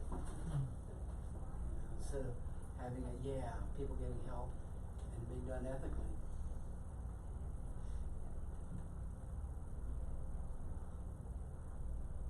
Discredit the profession. So let me tell you the rest of that story. You remember the guy in the parking lot and walked the guy in? The next morning at the clinical staff meeting, the hospital administrator, clinical director, and another person that talked about it, and everybody was all buzz about it, and everybody's in the hospital was talking about, this guy walking, this therapist walking this guy in. And they were all glad. And by the way, that client ended up getting healthy, dealing with the loss of his girlfriend, dealing with drugs and alcohol, and went on to have a successful career. He was like 25 or 30 years old at the time, and went on to do well. So it was good that he got the treatment. But the clinical director and the hospital administrator and the program director, I can't remember, there were three of them, made that young man, the young social worker, promise that he would never do that again. That he would never do that. That he wasn't trained for that, he didn't have qualifications for that, and that he should have never done that without calling the police. They want to call the police. You need to have police there. He said that he was. So he tried to defend himself, but finally said, okay, I promise I won't do that. 24 hours go by and he does what he's supposed to do at the hospital. He comes back in next morning, they have a meeting, and he goes, about yesterday, I made a promise that I cannot promise that I will keep. I don't know what I will do next time. And as far as not having any training, I had empathy, I had new boundaries, I asked for agreement, I did everything to get him in the hospital, and the police came and opened the car, took the gun, and put it in the hospital safe. So he said, I cannot promise you what I will do. Now, did the hospital, what were they doing? CYA. That's my monogram, Charles Yates Arthur. I used to have it too many people said, oh, CYA. I go, yeah, check your attitude. Control your anger. It's got all kinds of modes in this here. So were there any ethics violations? We talked about he could have done this, could have done that. But was there any ethics violations on the hospital's part? This young man needed help. He had said what he was going to do, and the police there would have exacerbated what he did. Plain clothes. What do you call the police? Say, we need plain clothes policemen to show up here. Then they're going to listen to you? You don't know, do you? We have the mental health police these days, MCOT, we have the mental health police mobile outreach and stuff that are kind of more attuned to that. Right. But are they in uniform? No, sometimes not. Sometimes no. 2 o'clock. I don't know what they do at 2 o'clock in the morning when this happened. Well, that young guy was me, obviously. You figure that out? So, to this day, I say, social work, therapy, clinicians, professionals, if you do it by the book, like Josh talked about, you come out of school and you're all academic and you got your books lined up and you're going through there and you got things to happen and this happens, so you go look it up. What do I do here? If that's the way you do it all the time and you do it by the book, it's like surfing with your knees locked. You don't know where the wave's going to move. You got to keep your knees bent. You got to ride this way. You got to keep your ethics in mind, but you got to keep the purpose of ethics, taking care of the client. It's the most important thing. You do that, somebody could file a complaint on you. They used to say, they used to say nickel, then it went to dime, then got a quarter. You can go to the phone booth and call an attorney. You can sue anybody for anything. The reality is anybody can file a complaint. The reality is you have to have your practice, and you have to have your ethics, and you got to know your heart, and be aware of what's required of you, and then do it. Would you say you were following a higher order? What's God calling you to do in this? You're jumping ahead. Oh. It's okay. It's okay. No. That's part of it. We're going to take a break here in a minute. Sometimes we have to renege on one promise in order to be true to a higher purpose. There it was. Orion Mountain Dreamer, y'all know her?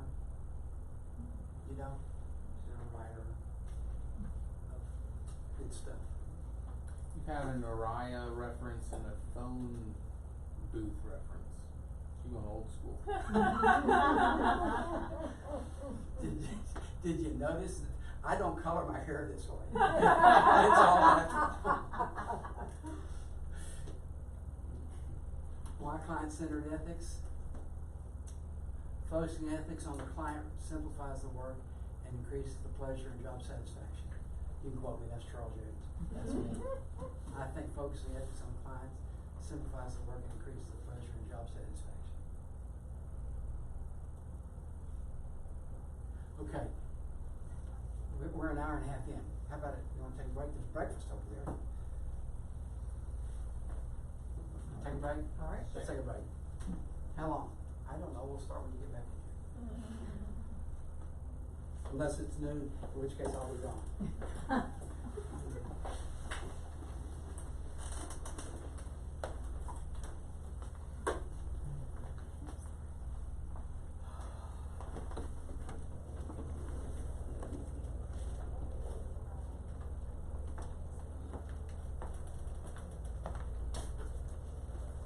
That was an extra one, I just wanted to know in case somebody showed up. Thank you. Thanks for your help this morning.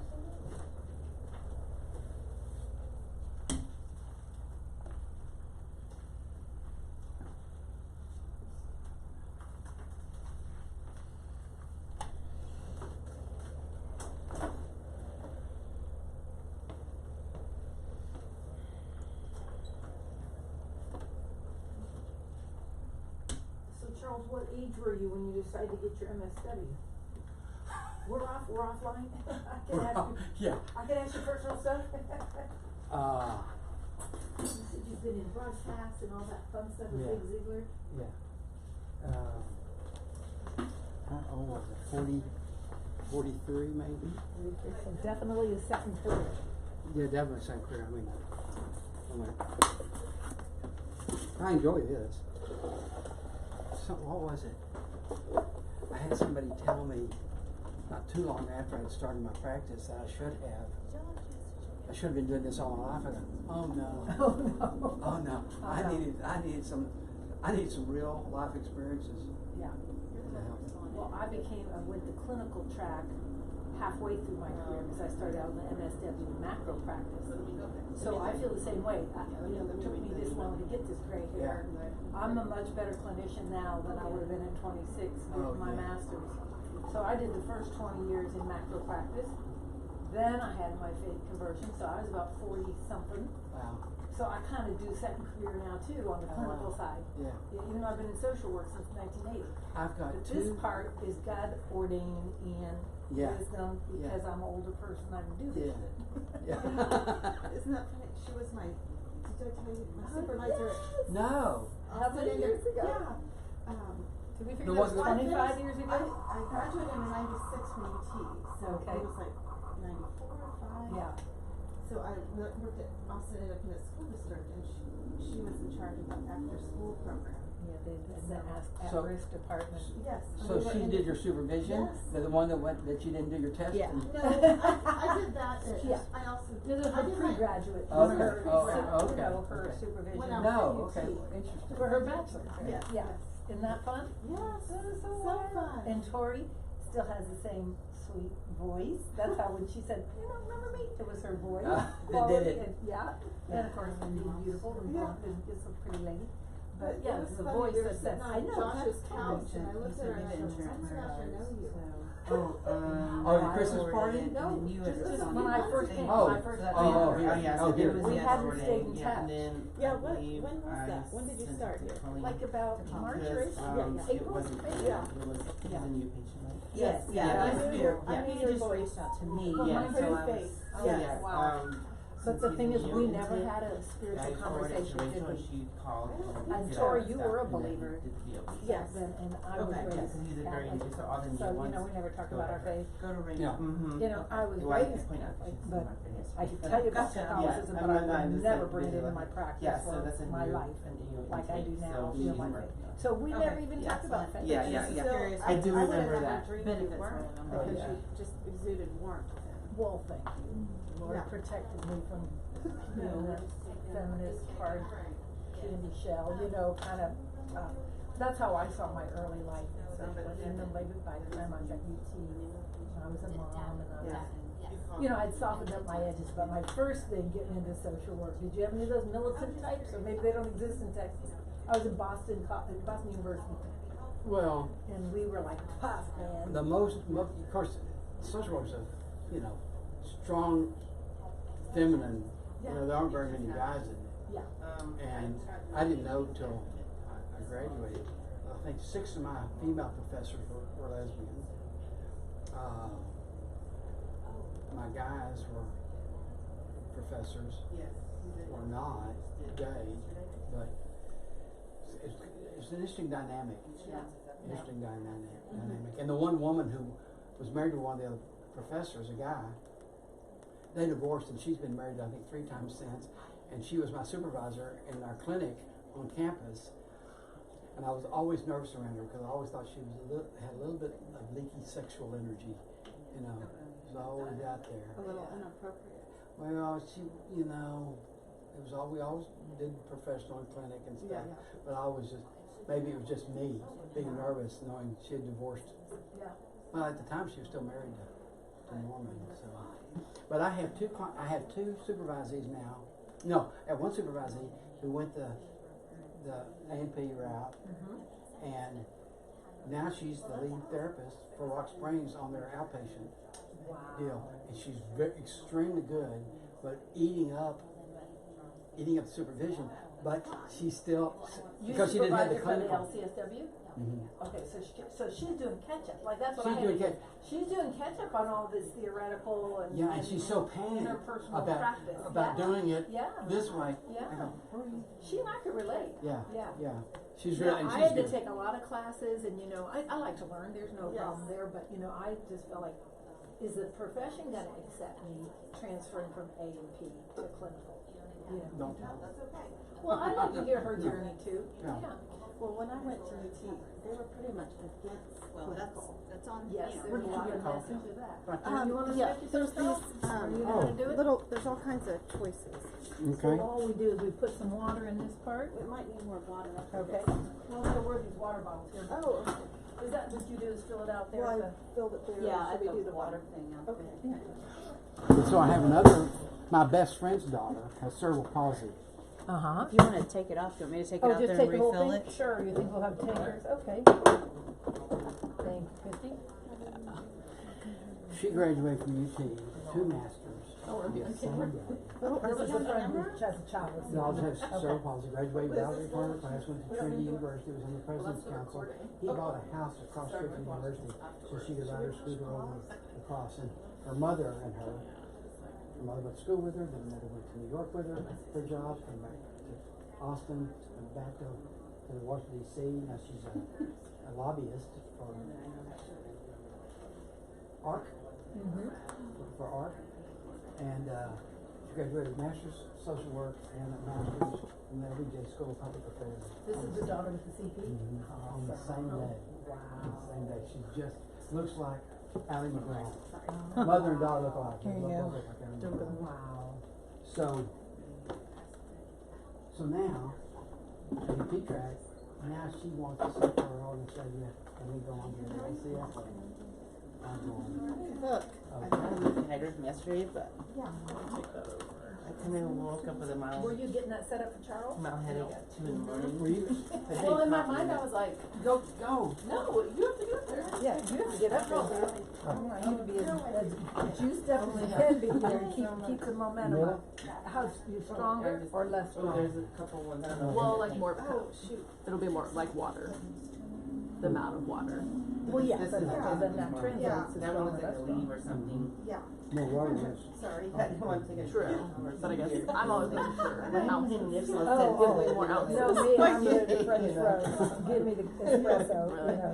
Did you see the Always website? like that. Well, I'm I out haven't of had it. time to look at it, 'cause I was at my son's This is game none of that late weak last stuff, night, why so bother? I'll look at it this weekend. Yeah, I But just thanks wanted to for send it sending because that. I don't drink like this. about the I program. don't drink like that. Yeah, If it's I'm gonna pretty drink, I want to drink it for. Yeah. All right, Hope your head feels better. Oh yeah, it's just a mile. Thank you. Yeah.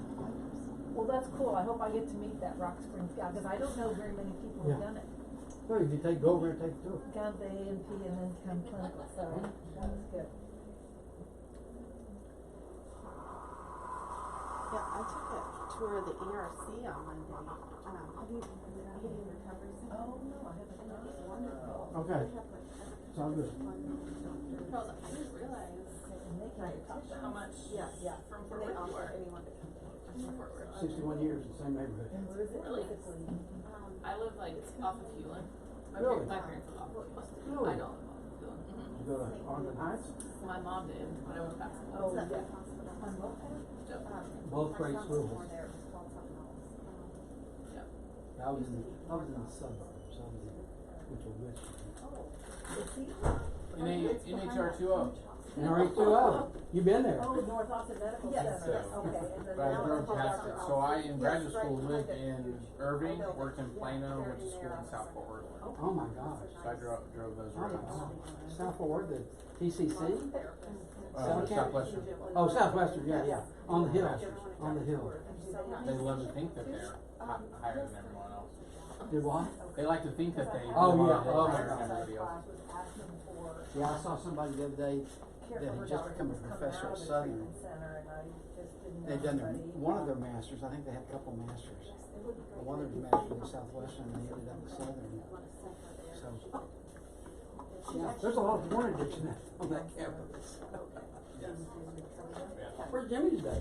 Probably honeydew list. He takes Fridays and runs I have errands. my yes.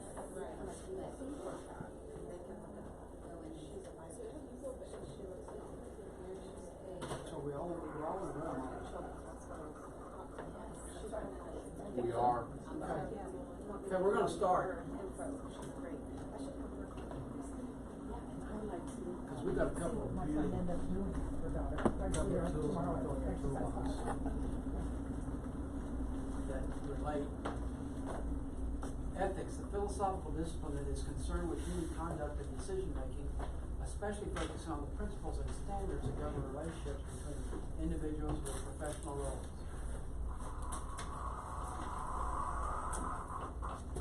I think I stole this from Jane Finch. It looks like it's written by an attorney, doesn't it? Philosophical discipline. Y'all agree it's a philosophical discipline? Concerned with human conduct and decision making, especially for principles and standards. Principles, standards that govern relationships. The ethics of belief refers to a cluster of questions at the intersection of epistemology, philosophy of mind, psychology, and ethics. The central question in the debate is whether there are norms of some sort governing our habits of belief formation, belief maintenance, and belief relinquishment. What's the challenge? I think the challenge are the questions. The norms governing habits of belief. Are we getting habits? Have you ever been in the habit of something and realized, oh, that's not a good habit to be in? What's the difference between a habit and an addiction? How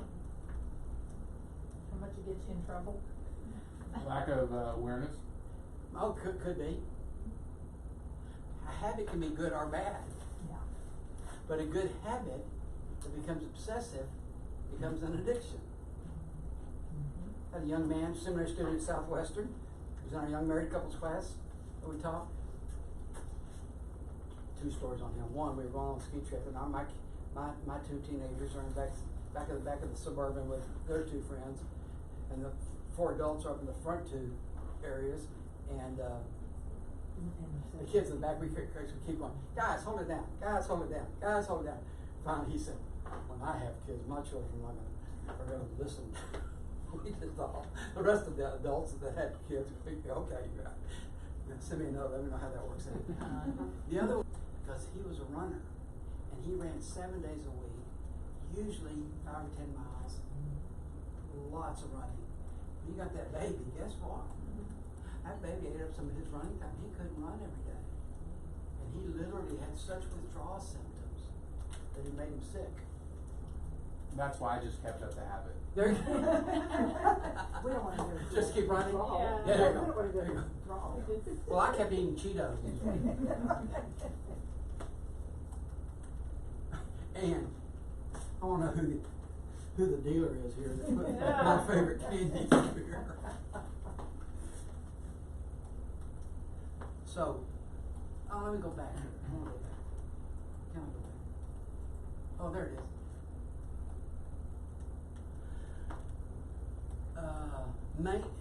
Belief maintenance. How strongly will we fight to maintain our beliefs? Neurologist, Dr. MD, Dr. Robert Burton wrote a book called On Being Certain. It's on the reading list. I'm going to hand it to you at the end. I didn't get it put on there yet.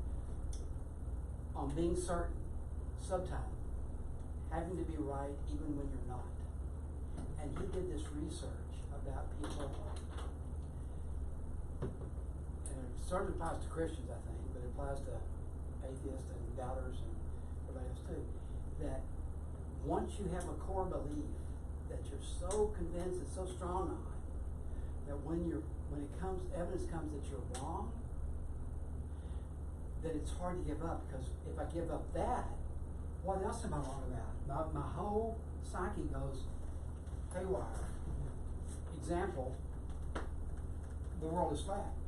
People believed it for millenniums. Well, Galileo and Copernicus and those scientists came along and went, figured out, no, the world's round. They started talking about it. What happened? The Catholics went to the Pope and said, Mr. Pope, Pope John, whatever his name was at the time, did God create the world? Yes. Is the world flat? Yes. Well then you have to excommunicate Galileo from the church, because slippery slope here. He believes that, he can't believe in God. The Pope, luckily, in his wisdom, said it's not a sin to have a difference of opinion in the shape of the world. It's not a sin. That just angered him and made him mad, so he went to the government and said, he's going to lead our children, it's going to create chaos, you have to execute him. They go, it's not against the law to have a difference of opinion. But Robert Burton did a lot of research in his neurology work that holding a belief so tightly that you can't be transformed by the renewing of your mind, and you're stuck, then you're stuck. And we've all had clients there, right? Did you know flat Earth is coming back around? Oh yeah, I got a client right now. My daughter was dating this adult male, discharged military, who was convinced and told me and all this. My client won't bring it up much anymore. A lot of like professional athletes are coming out. Really? Or, there's a bird right by your head, Mom. That's why I left the blinds closed. It's crazy. Yeah, but flat Earth's coming back around. Well, you've seen those pictures where they got the two circles and you're like, oh yeah, but you quote. Being a commercial pilot, I can tell you I've been high enough that I can tell you the world's not flat. You were also a pilot? You were also a commercial pilot? What all have you been? Oh my goodness. Multi-engine instruments. I've flown some pretty famous people around. There are two kinds of pilots. Those who've had their accident and those who are going to have their accident. I'm trying to avoid that. I've had a couple of incidents. I tried to take off a plane one time. Twin engine.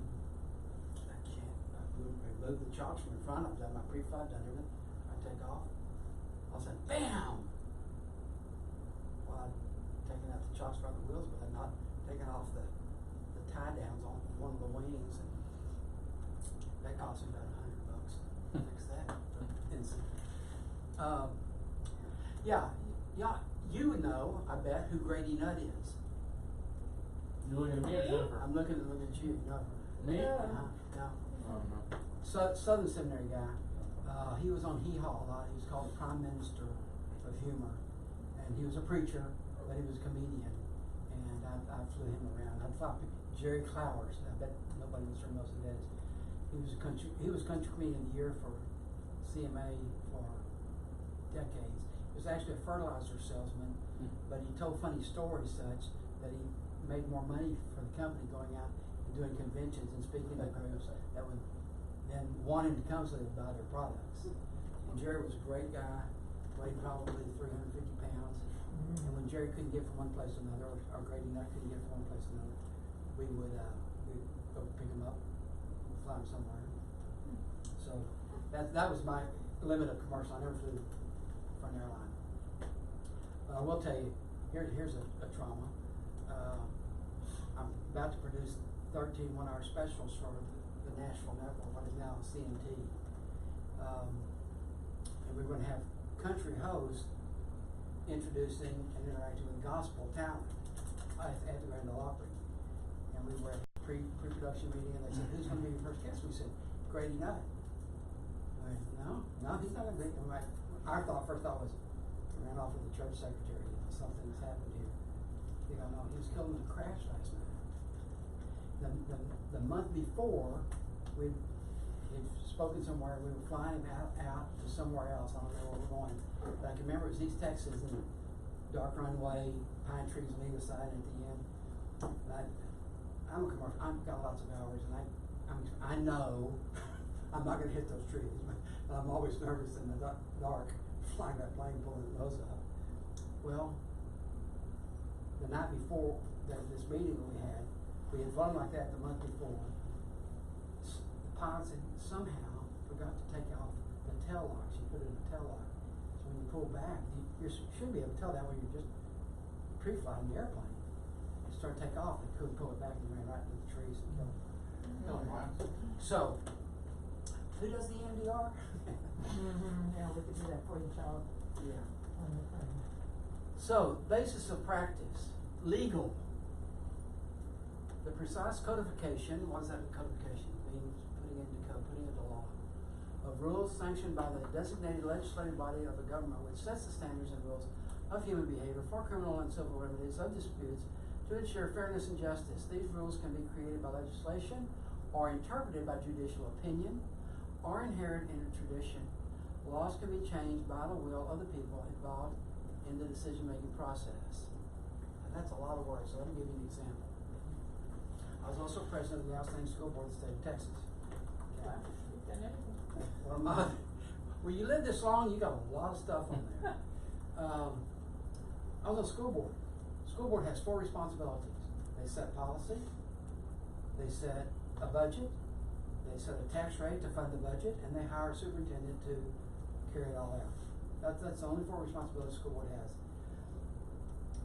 We realize in setting policy,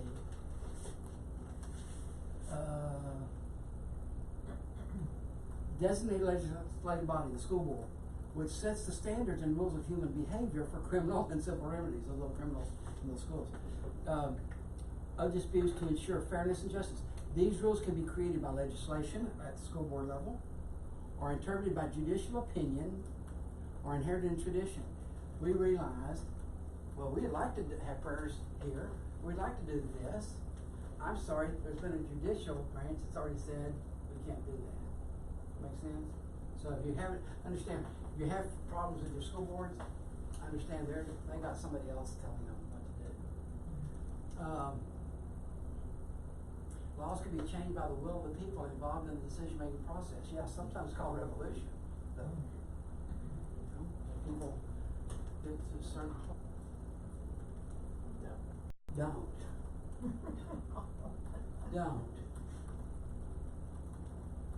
Here's the most basic law. Stop. Okay? When everything we do to get something we want or avoid something we don't want. When was the first stop sign put up? After somebody had a wreck, I don't know. When the second vehicle showed up. Yeah. When there was only one vehicle, there wasn't danger. When the second car got there, they had an accident, they realized there's danger. Well, how can we stop somebody from getting hurt?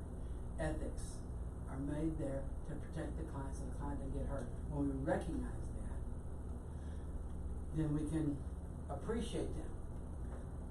We can appreciate it. If you have an appreciation for the law, then you can focus on the client. There was a fine Christian man that was city manager in Northwestern Hills where I grew up. When he became city manager, there's a lot of intersections. I don't know if you've been forward lately, but there's a loop around, and there's Airport Freeway, there are all these intersections. When they were building that big interchange at Loop 820 Airport Freeway, people were cutting through. And you know what they normally do, they put up some barrier or some red thing and say, don't, whatever. C.A. Stanford put up a sign and said, don't even think about it. What were you taught first grade or kindergarten, for those who are old enough to, young enough to have kindergarten, what were you taught when you got to the cafeteria?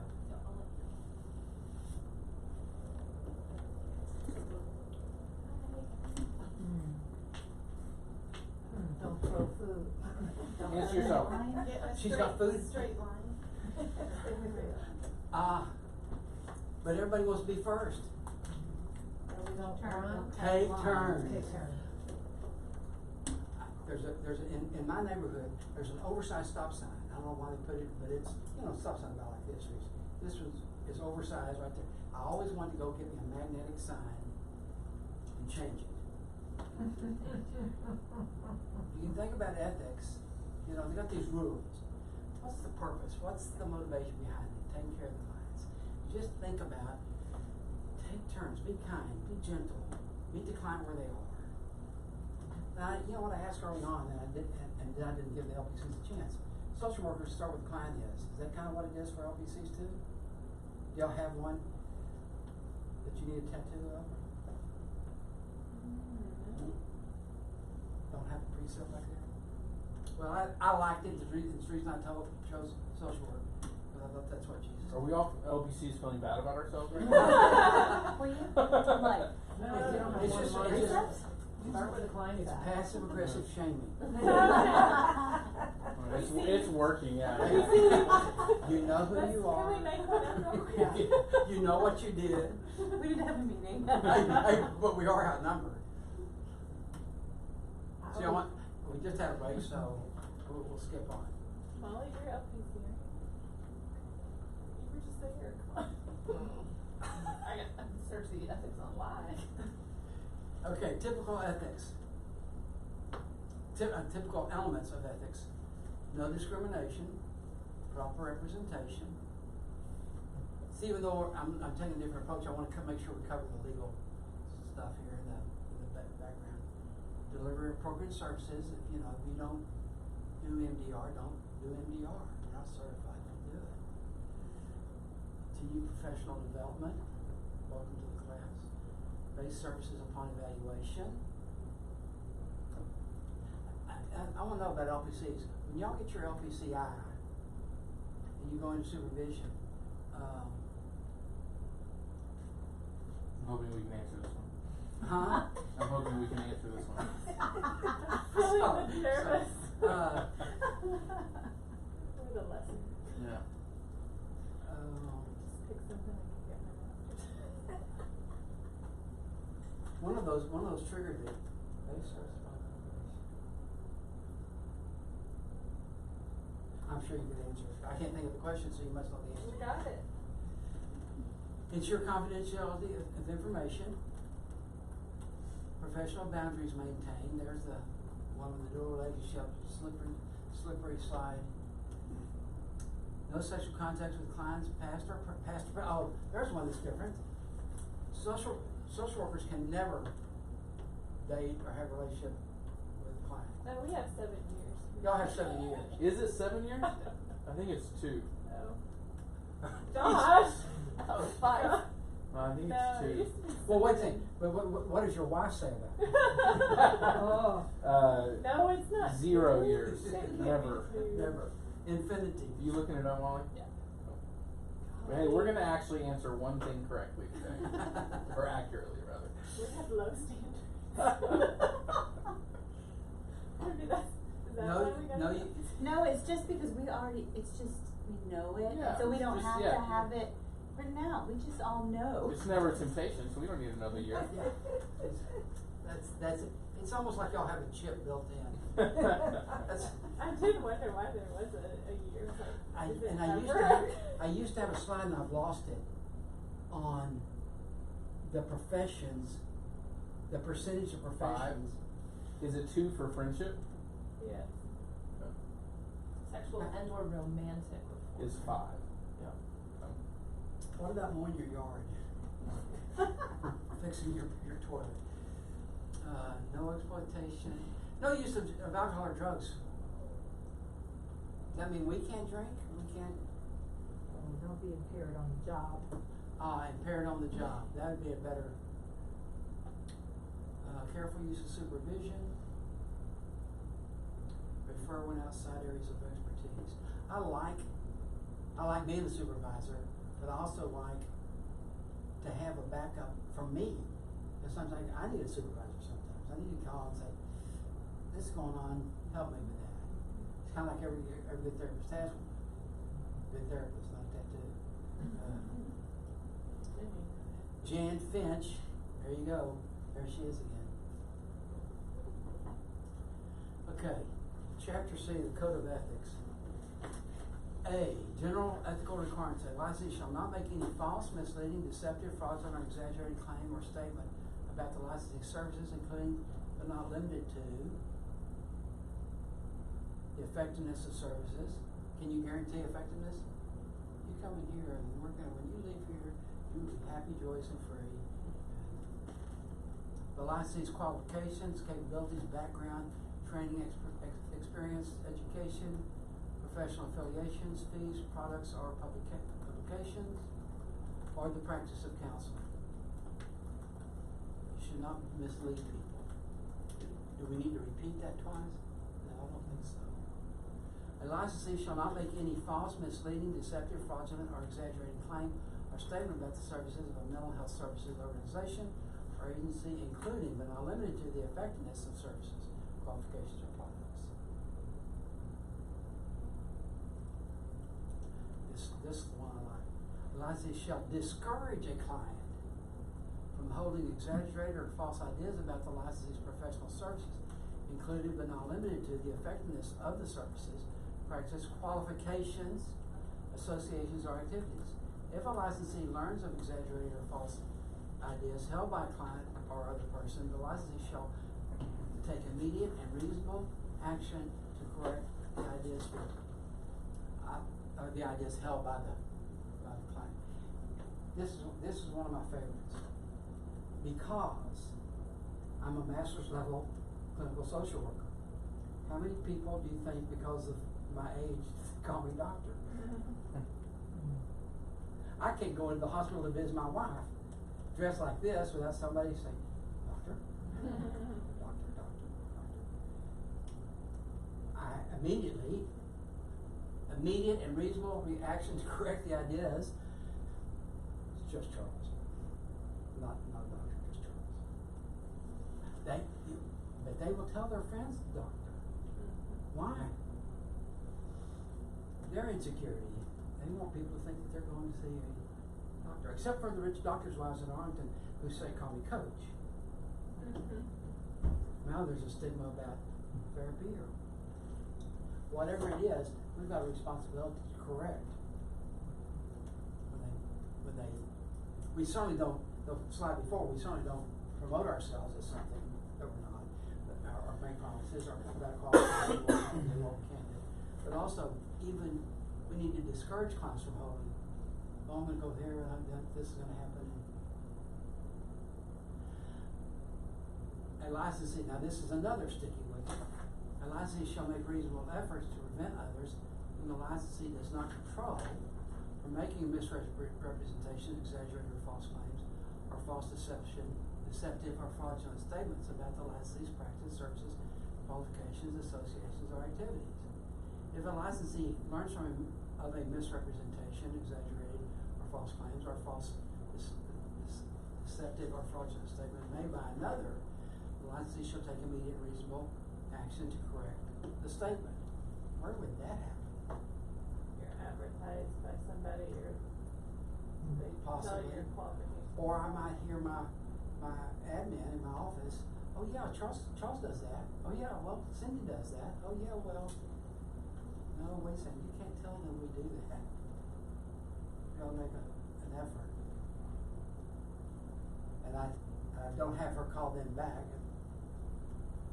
And Vicky, my admin in Arlington, I don't know there anymore, but she's still my admin, take care of business for me. I call her Radar. Y'all ever watch MASH? Remember Radar? The colonel telling him to do this and the hands in the papers, it's already done. That's her. I've never had to do this with her, but I could see where I had to say, I did have an admin before Vicky, but I had to say, you need to call them and tell them to correct that. I'm not doing that. She's no longer admin. Where some go wrong. Okay. Number 10. Look at the small percentage here. 2.27% of complaints. Violation related to maintaining professional boundaries.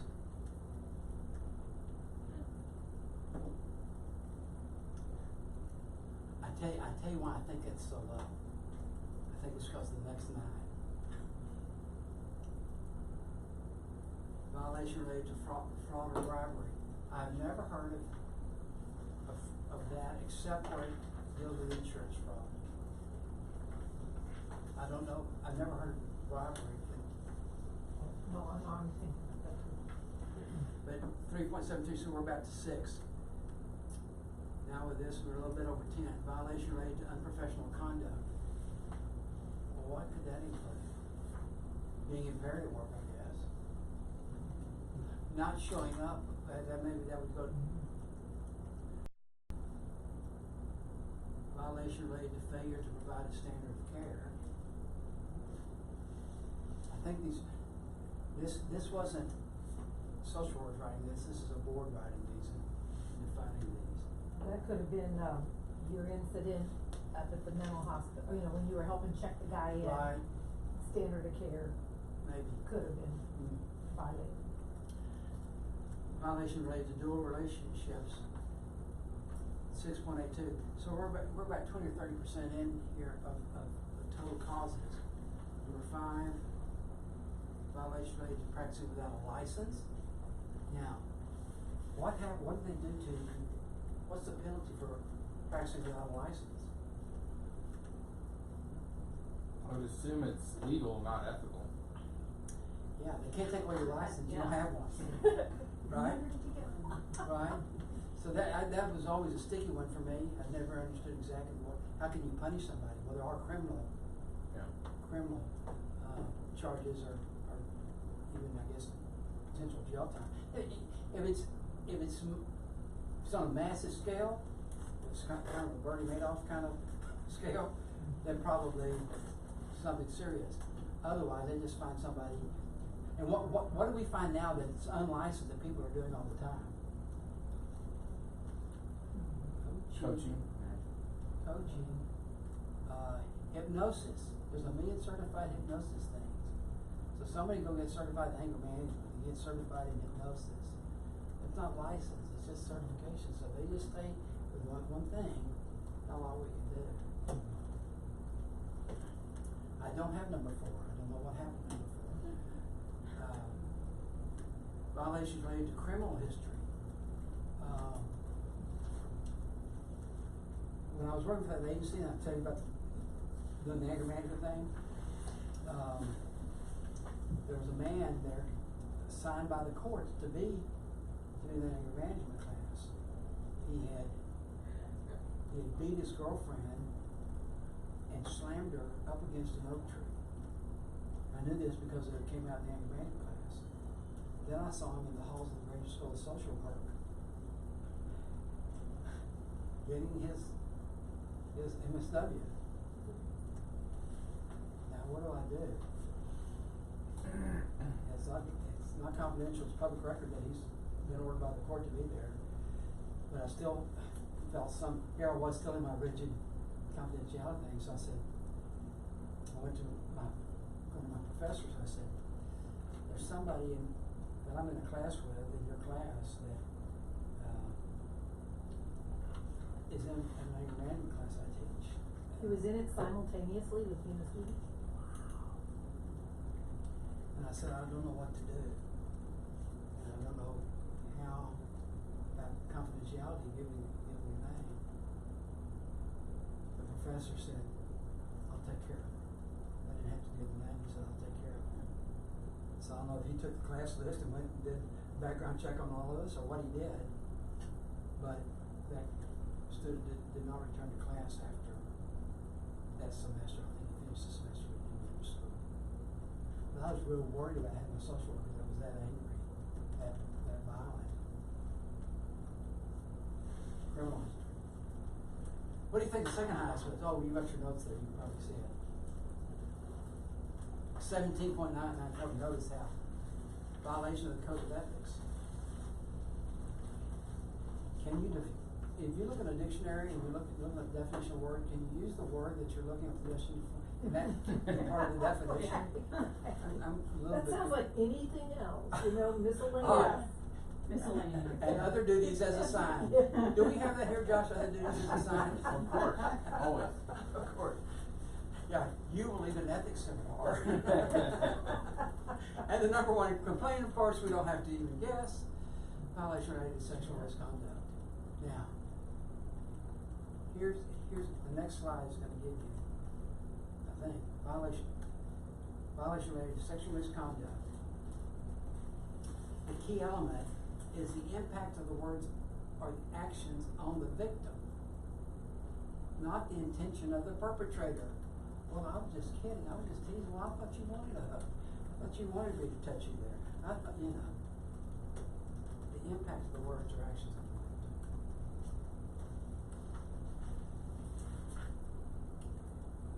victim. What is ethical may not be moral. What is legal may not be moral or ethical. That's Dr. Brownlee was the medical director at Millwood Hospital in Arlington and others. One of the best medical directors I was ever around.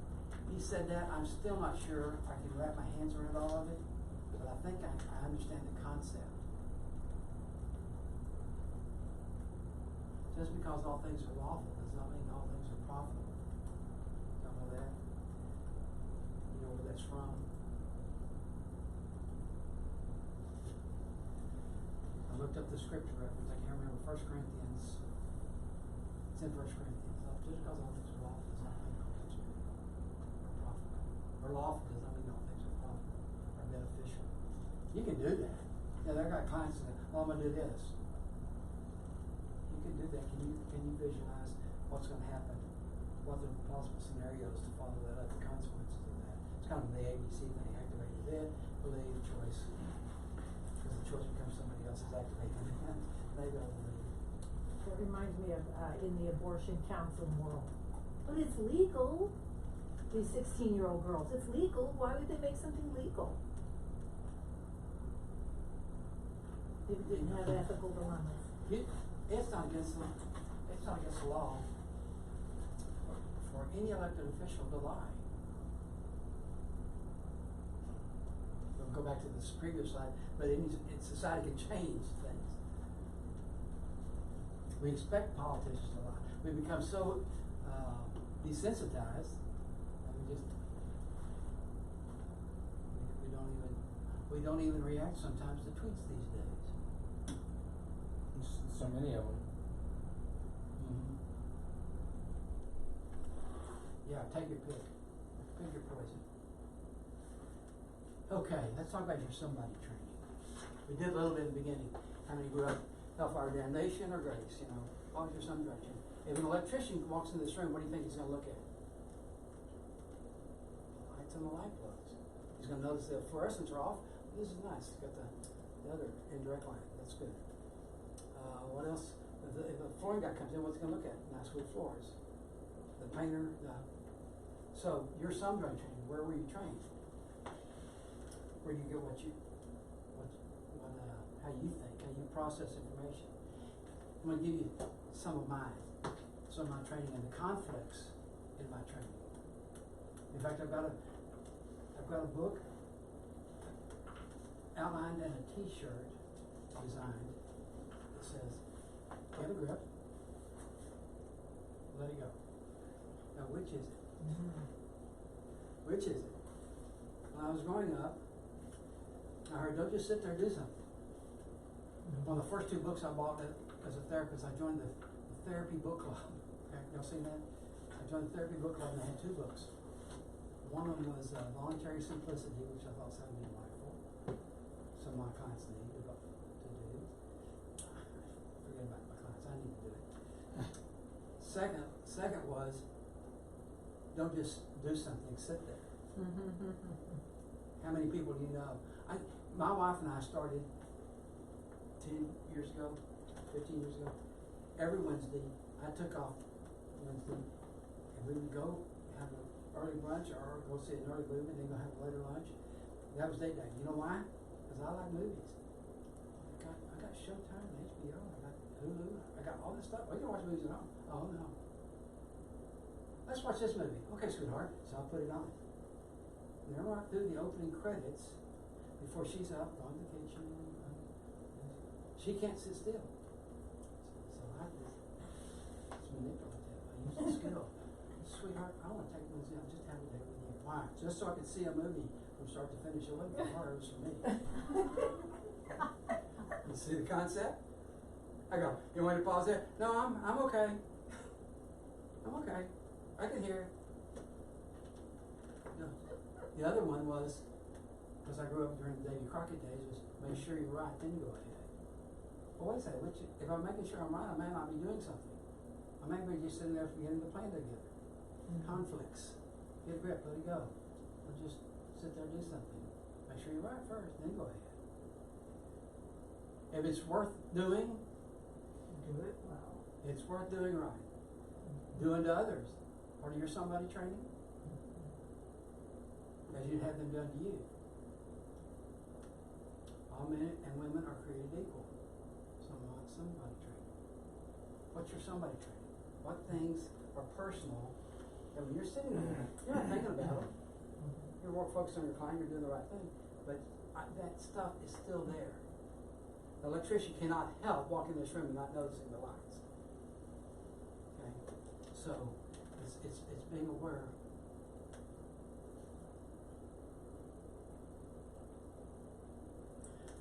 Okay, the basis of practice. Morals. The judgment and evaluation of actions taken in human relationships with descriptions which contain the concepts of good, bad, right, wrong, should, and ought. And what do we know about should? They'll should all over each other, right? This judgment generally is in the relative purview of religion and is mediated by the Freudian concept of superego. These values remain relatively constant for a group. So you get into a group and you start reinforcing. It's the flat world group. It's the Baptist Methodist group. And then it's the concepts. My Baptist minister was like my best mentor and friend growing up. He was 24 when he came to church, I was 10. So when I came home from college, he was only 34, and so I'm asking questions, he's going, you're majoring on the minor things, Charlie, minoring on the major things. I come home and ask him about dancing. When did I talk to you? When did you hear me preach about dancing? He said, David danced. Irritated his wife because he was naked. You know? What about that? What about alcohol? When did you hear me preach about alcohol? What does the Bible say about alcohol? Don't be drunk. Don't be drunk then. You know, he was just practical. He kept his knees bent. He was not going to get caught being dogmatic and close-minded. There's so much. Basic human rights. You have a right to your opinion. As I read these, if you don't have this right, let me see your hand. I'll hand these out and ask people to grade themselves on how they, if they believe they have these. And I'll get sometimes, maybe, you have a right to your preferences. Chocolate or vanilla? I'll have people say strawberry. Just tell me the preference. You have a right to your priorities. You have a right to say no without feeling guilty. You have a right to change your mind. Politicians don't have a right to change their mind. Have you noticed that? They'll say one thing and then later they do change their mind. And then, well, you said, and no one, I don't know if they're not just not that right to say, Yeah, I know, I used to think that we're gonna change my mind. Can you do that? Do others have the same rights? Do clients? Do your clients have those rights, and can they give those rights to others? That's general. I got a couple right now, y'all. So. And no, it's gotta be my way. What's the, think of, I want to give two diagnoses, and I want you to tell me male or female. Narcissistic personality disorder. Male or female? Yeah. Borderline personality disorder. Look at them, mirror 'em. They look a lot alike when you look certain criteria. You get the same reactions from people around those people. But they don't give other people other rights. They paint it different. It looks a little different. What is the number one precept of medicine? Do no harm. Hippocrates. First, do no harm. How old is that? When did he say that? Before Jesus. Come on, LPCs. Come on, Years ago. Let's go with 150 BC. 500 BC, but close. You got BC. We're going to give full credit. Yeah. Good job. What's the number? You got one. LPC's got one. That's y'all adopted that now. We don't have to answer. Yeah, but it is a precept of counseling, therapy, social work. And there's an ethical concept. There's a huge ethical. If you can't do something, to help them, you can't stay neutral. The football coach said, we got to get better every day, because if we're not getting better, we're getting worse, because no one's standing like this. So if you can't make it better, then refer on. That would be unethical. We just did this, didn't we?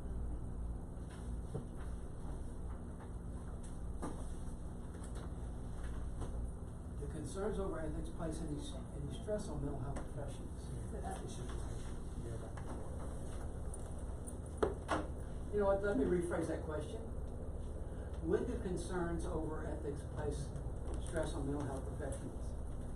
Not do they, but when do they? When you get subpoenaed. That is one, I'm sorry. I was thinking there was a fill in the blank one answer, but yes, it's multiple choice, that's one. When do you think of when we become aware? I think somebody used that word earlier. When we become aware that there's a possible ethical question. Or when we do have awareness. So does this feel like the Twilight Zone? We go in every morning. When you get to the office, when you get to your counseling area,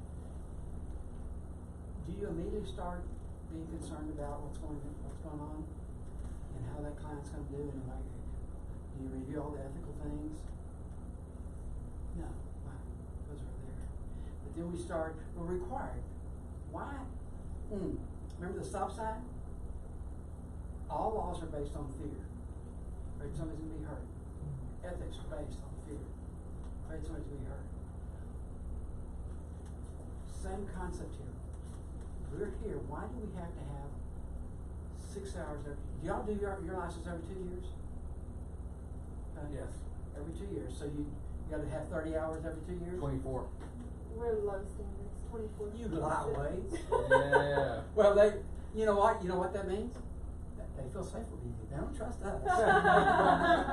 So you gotta have These more. LPC's got it. And you have to have of those 24, 6 ethics. Three. Yeah. You have to have 3 a year. Yeah. Okay. No, it's Three every 2 Three years. total. every 2 years. Yeah. 3 every 2 years. Yeah. Well, This covers us. Well, it's 3 and then there's that one, we have to do The the. jurisprudence. You do a jurisprudence, yeah. Oh, you got to do the jurisprudence too. Well, we have to do that when? Yeah, I don't know how often we have to, but it's kind of good to do every now and then. Yeah. It's kind of a no-brainer when you take the test. So this okay. Yeah, it teaches the new laws. Okay, so I'm gonna teach you something here to think about with ethics. It's a concept by Barry Johnson called polarity management.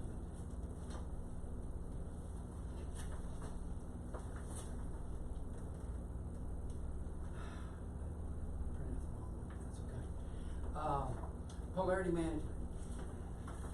If at some point in your leisure, when it's raining outside and you can't do your yard or whatever, and you're stuck in there and you want to do something, Google polarity management, and you're gonna find the first 3 or 4 things that pop down there. A 17-page PDF by Barry Johnson.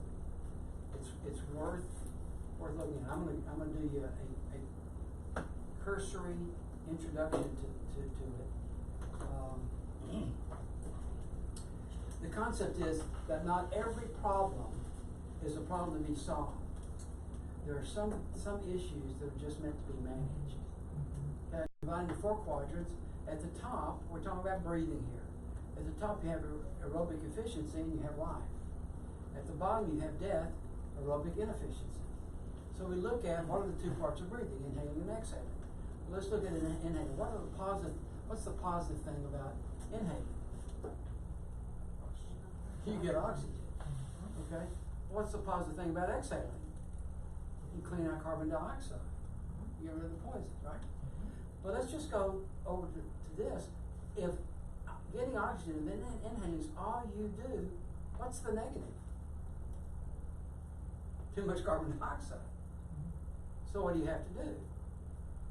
Or what do you get? You get death. So what do? We go clean out the carbon dioxide by exhaling.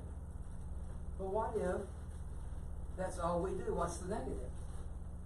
Too little oxygen deprivation. You starve to death. What's the result? Death. So then, if you follow the pattern, what you have is continuation. Well, let's just solve this problem. How many for inhaling? How many for exhaling? No, you can't. It doesn't work like that. Well, so this model can be used with ethics. Healthy patient harm. Absolute compliance of law. Whoops. Whoa, wait, let's go back here. Oh. Well, I meant to print out that. So you're gonna have to use this or that tiny little thing on You your. need to make a copy? Well, no, because You got it? oh, you know what? Yeah. I could print out blank. Then I gotta go in the computer, gotta do that. We want the answer. Can you, let's see. If you want to take the tiny one and blow it up. Oh, this was the oxygen. Yeah. So this is your exercise. What are the positive things, good things about absolute compliance of the law?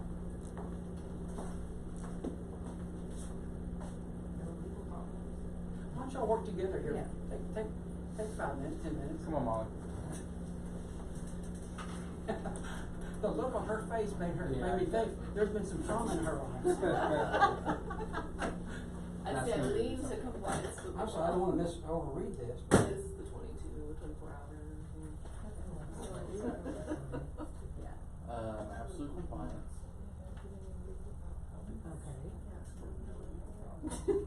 Josh. Yep. Yeah, copying. Okay. We gotta go. What else should we do, Molly?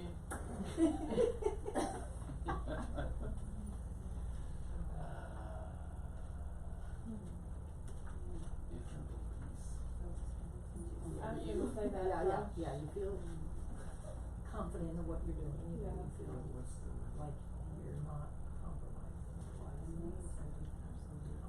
Jordan's down.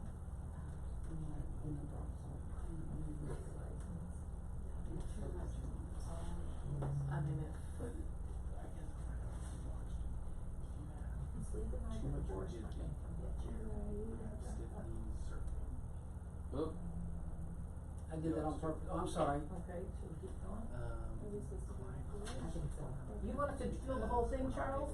Yes. Or just going one Yeah, at a time? I want you to do You're not four doing projects. projects or add. Okay, It's really about using we're one of confident. those. know about number one. Would be legal problems. Can go down. Too much? Too illegal? This is, what's the negative? The negative, Application in. What's the negative? Oh, the So then negative. you're rigid, I don't know. you're rigid, like you can't give grace, or you maybe miss some stuff, cause you're like, no. It was on that one, yeah. Miss God opportunities.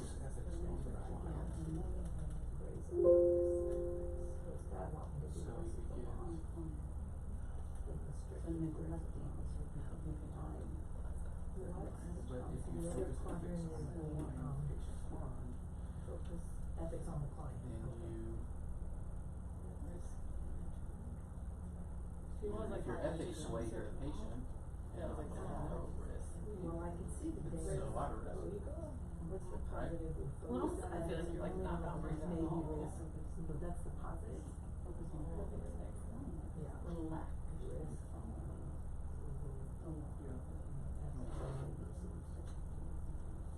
Guess it's how slap on that one is in your ethics. Ultimately, there's a license. Patient focused on ethics of the client. You care for the client well, or you meet them where they're at. Absolutely. Yeah. But this is, if you don't, If it's a more just think of the mutual client relationship. ahead with the ethics, right? Then you go beyond the ethics, think about that. We move it. Yep. So the part of that is, you might give God honoring care that you didn't consider him. Give the care God's asking you to give. Is that too much? You got the answers? How many LPCs have the answers? Yeah. You got it. You didn't have to write them down though, they're just. Yeah. Yes, We're of gonna, course. we're gonna let the social workers Yeah. see if they can answer first. Well, you know, y'all only require 24 hours, and only We 3 wanna hours of that. build your confidence. So y'all have to do jurisprudence every 2 years? So we have a long time to There's a- procrastinate. There's a blessing and a curse in everything, isn't there? It didn't used to be that way. No, I went for 20 years before I had to do jurisprudence again. I think I did 21 years, and it used to be every year. Yeah, wow. Okay, so what are the pauses for absolute compliance to the law? Don't get into legal problems. I just started to say, that's gonna come out as a negative positive. I don't have to go to jail. Don't lose my license, I'm not in trouble with the law. Okay? There's a place for 4 places, was there anything else? You got internal peace. Oh, that's good. Calmness. Mm-hmm. Not They were- necessarily, Not because if you absolutely comply to the law, but you But we're only could've done- talking positives. But you could have done something else to save somebody's life or to, Well, okay, I think, are we getting into another quadrant then? yeah, Yeah. maybe. Probably. Possibly. I just said, yeah, you had confidence with your license. Okay, so let's go focus on ethics. Oh, all right, let's see, if we have a cheater in the room here. Focus ethics on the client, what's the positive focus ethics on the client? Helping the clients to, get healthier and get healthy Meet them where they're at. and be safe. Yeah, I just scribbled. But you might be giving They're the safe. care. Okay, the client's safe. You're giving Oh, the care. interesting. This one, I don't get in trouble with the law. This one, the client gets helped. What? Did you notice that? I was thinking, what was your answer over here, Josh? Internal peace. What do you have for over here? We had meet the client where they're at. Essentially, they get help. Okay, but I'm thinking also internal peace. Client peace, Client, I have peace, the client has peace. Now, who's gonna have it first? I think I'm gonna have it first, only when the client recognizes it, that they're being protected, they're gonna have it. But that's also a benefit over there, isn't it? What did you come up with negatives for absolute compliance to the law. Rigid, you might be really rigid in how you respond and miss opportunities. God's offering you that the law is like straitjacketing. Mm-hmm. Or missing out on clients' needs because you're so focused Yeah. on following Yeah. rules. Patient harm. Patient harm. And I think I'm harmed too. Cause I'm surfing with my knees locked. It has to be this way. Well, wait a second, let me get out my book and see. Okay. Anybody else have anything specific? Okay, what about totally focus on the ethics on the client and not without regard to the law?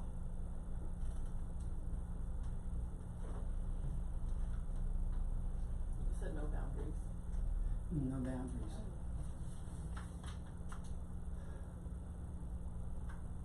I might even start kind of getting a little slippery here on my, well, you know what, I'll tell you what I'll do. You do my landscaping for me for the new trade. I'll do the little sort of help here on this and get unprofessional.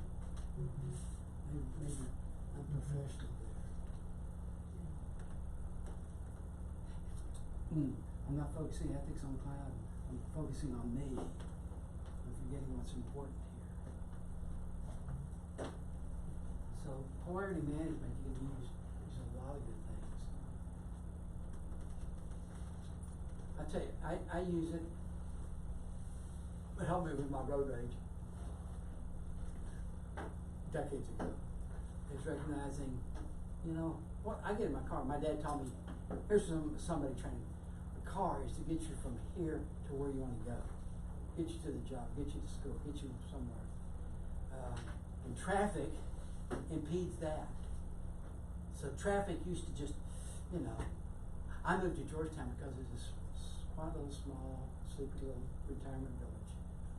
That has changed. What was I thinking?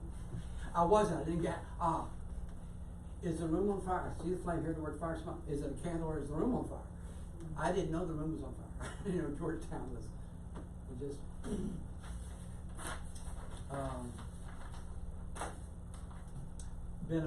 benefit. I used to have to drive 3 extra miles to get to my house. And then they cut a road from the back of my neighborhood that I can be on Leander Road in about 2 minutes. I used to have to drive out of the neighborhood, which is a mile away, all the way down here, all the way back here. I said to myself, so much, but I got all this construction. And now the neighbors are complaining, yeah, now the criminals come in here and they just sneak out against, now I got 2 exits left. Balance. Traffic. Did you know some of my favorite songs are 7 minutes long? And so I can listen to those songs while I'm sitting in traffic. So the first thing I do is count my blessings, not my curses. There's that. Blessings or curses, what do you want to do? Breathe and relax. Okay. So polarity management, use anything, but I thought it's a great thing here as we're talking about. You can lose your license. I won't get in trouble with the law. Well, now I'm doing ethics based on fear versus on helping my client and me being able to enjoy my profession. I'm really about enjoying my profession. You've heard this before, focusing ethics on the client simplifies the work and increases the pleasure of job satisfaction. Charles A. Yates, LCSW. Yes. Okay, now another tool for your toolbox. I know we've got DBT, and we've got EMDR, and we've got psychoanalysis, and we've got cognitive behavioral, and we even have cognitive emotional behavior therapy. We got all these. This is the gospel according to Charlie. There are only 2 kinds of therapy. Change the way you think, change the way you don't change what you do. Think the world's straight, you're gonna stay up above. Why? Because you're gonna be afraid of what you want us to live. So cognitive, to think, behavioral, to do, and we're conjugating verbs. To think. I think, you think, we think, they think. To do. I do, you do, we do.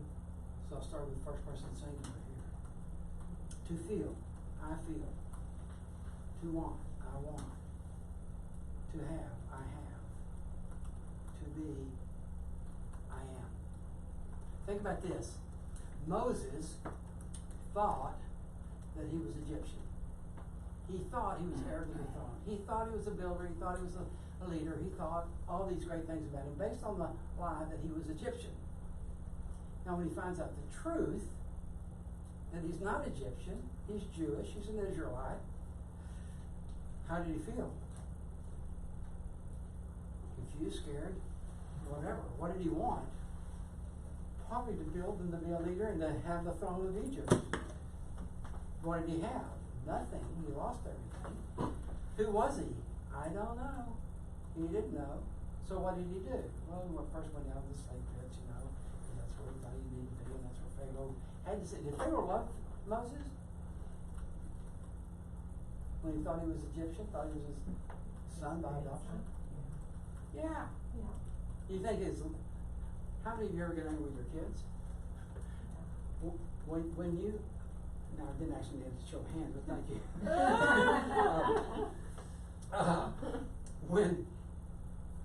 When you get angry with them, how do you get your love back?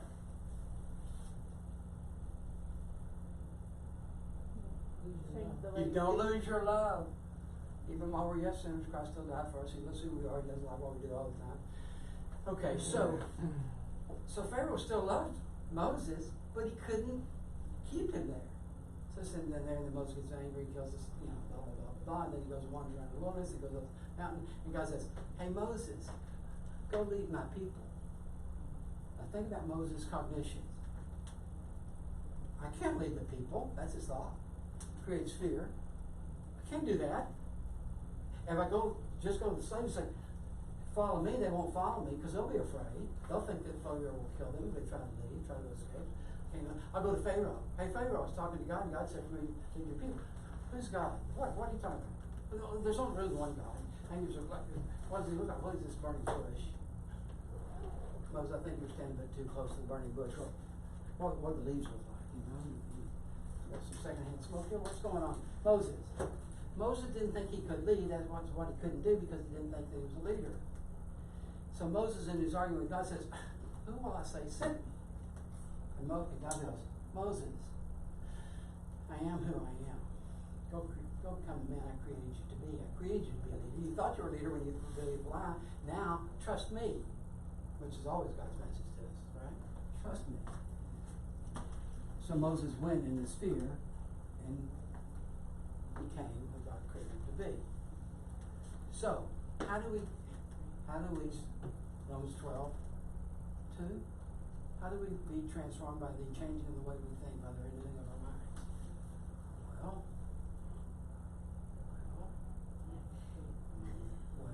Well, there it is. A change in cognition, the delta for change, right? A change in cognition will lead to a change in behavior. If you think the world's right, you're going to stay on the boat. Why? Because you want to live and you're afraid to get in the boat. When you change the way you think, it will lead to a change in behavior. But what if you can't change the way you think? Well, now we have behavioral therapy. If you change your behavior and you row far enough, eventually you'll come up on the other side of the world, unless you're a flat world guy and then you fall off the edge, I guess. But all of a sudden it will change the way you think. This works well in couples therapy. If one person, I tell couples, whoever gets it first, whoever changes the way they think first, and they change their behavior, eventually that change in behavior will help the other person change the way they think.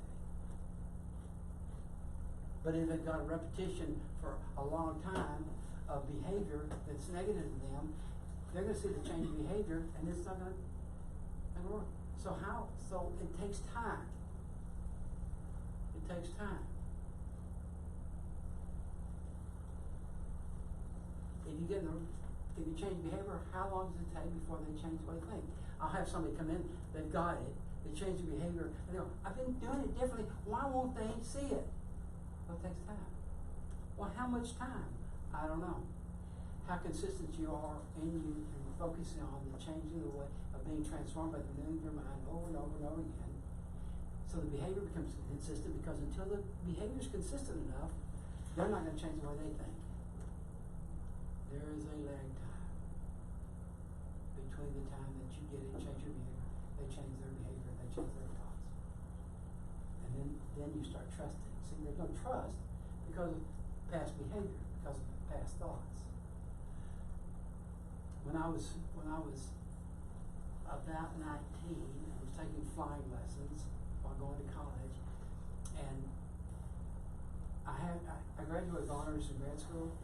I will tell you my grades at Baylor. I'll just show you my diploma. I do not want to show you my transcript. You know, we were doing a lot of protests. We had wars and civil rights and women's rights and stuff. You know, burning draft cards. So I had pretty bad grades, and I decided, by brilliant thinking, my dad was a pilot, and Guinness World Records in flying and stuff, and so I thought, I'll just drop out of school and go fly.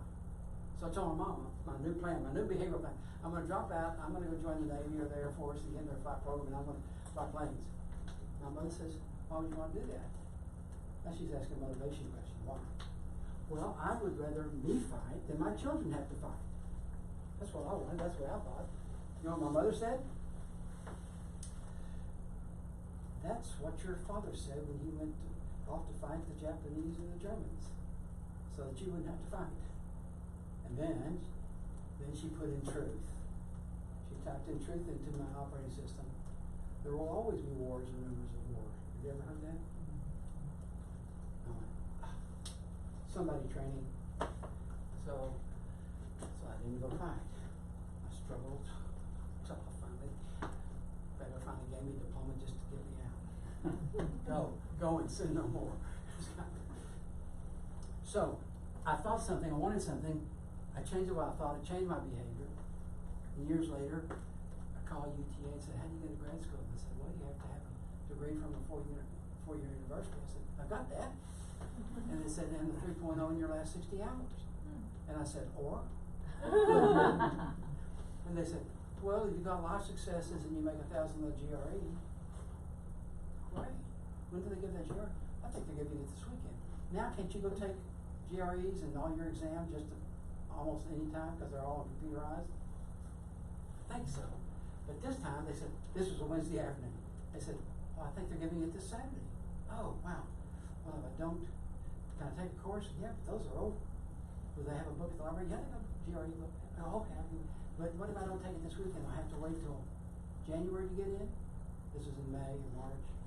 And okay, I get in, if I can't get in September, I get in January. No, that program only starts in the fall. You can't get in January. So if I don't take the test this Saturday and pass it, I'm going to wait 8 to 18 months ago. Yeah, that's about it. So I went to the test and passed and got in and graduated with honors. I say all that to say, change the way you think and changing what you want, changing who you think you are, creates different emotions, how you feel, which can reinforce changes in behavior. It's the same thing with your clients. What do they think? They're coming in with something. Well, ethically, having a tool like this that you can go, what are you thinking? What do you want? Who are you? Or any affirmation things help them get out of this. I had a woman in a hospital and had a disagreement, not with Dr. Brown, but with another medical director on y'all know Meredith Meyer, New Life? Mm-hmm. That's who I was working for. And the medical director said, he said, what are you going to do your group on that? I said, self-esteem. Oh, no, don't do self-esteem. No, that's New Age. There's nothing New Age. Everything's over. We Westernize our Eastern religion. I wonder if that's mine. Is that yours? Yeah, this is mine. Oh, okay. I'm going to pass out evaluation forms. Oh, be nice. I have children and grandchildren.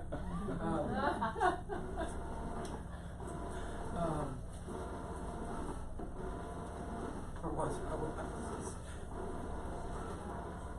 With the hospital. New age, old age. Oh, so he was saying, no. Do no self-confidence. So that takes Philippians 4:13 into, I can do all things, period, in the statement. First, I can do all things through Christ who strengthens me. Okay. So I went in and I presented it. There's two schools of thought. One is we shouldn't talk about self-esteem. The other we talk about self-confidence. And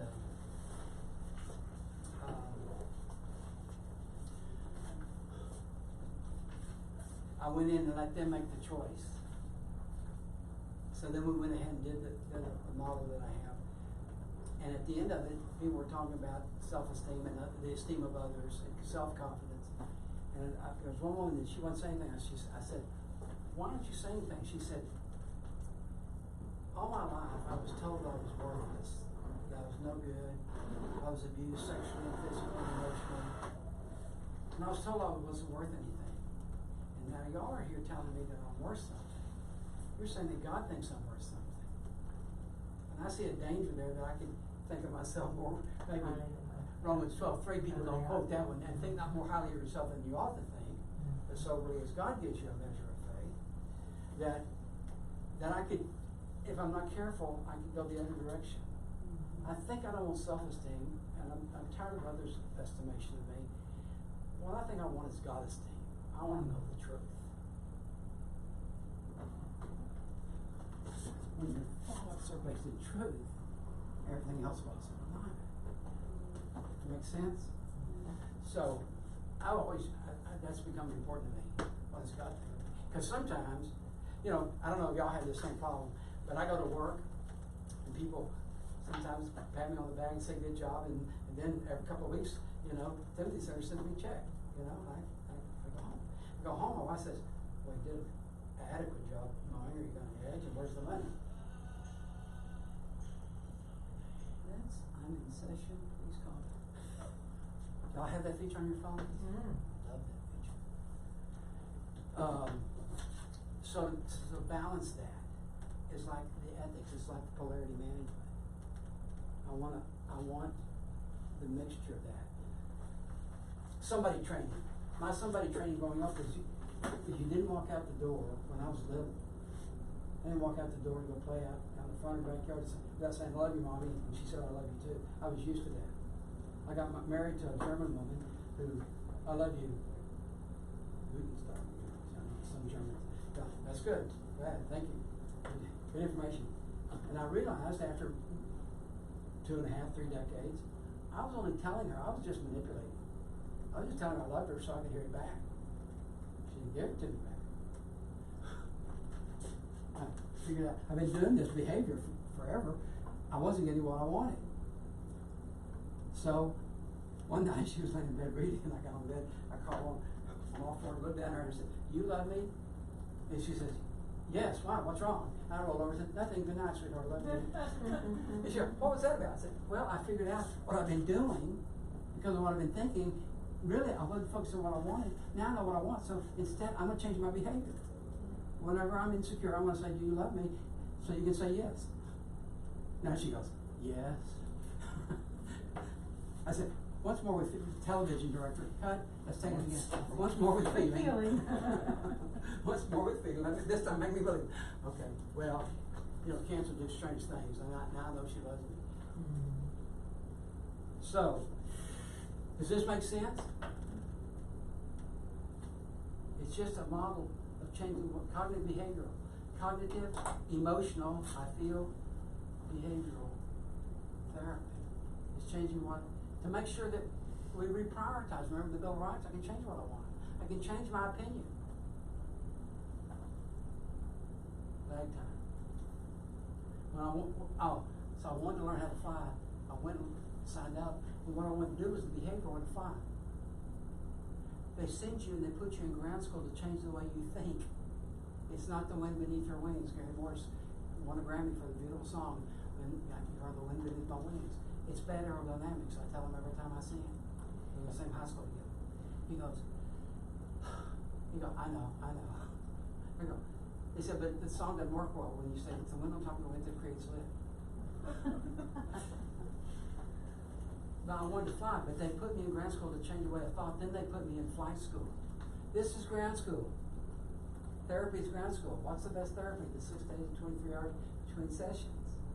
So you gotta change the way you think and figure out what you want. Who are you? Are you what other people say you are, or what God says you are? And what do you really want? How do you feel? And when you do that, do you get what you want? Okay, so we're gonna change what we do, what we think about it. They taught me in ground school, dude, it's not the wind beneath your wings, so if your engine stops, do not pull the wind up, because now you got too much wind under the wings and you'll fall. So you gotta push the nose down. got it. I made A's in grad school. They put it in the plane and they take you out and they pull the power back, pull the nose over, the plane starts falling, then the instructor folds his arms and says, "It's your plane now, Charlie." And you have to do behavior that you've been taught the right behavior. And push down, and there's a lag time between the time you push the nose down and the plane picks enough speed to start up. There's a lag time in therapy. There's a lag time in our own personal development. There's a lag time in getting ethics and changing from legal to client-centered focus. You're going to love this next slide. Questions, thoughts? So I wanna just be sure I got this last point. We are gonna have a lag time ourselves as we think about our ethics focus on the clients.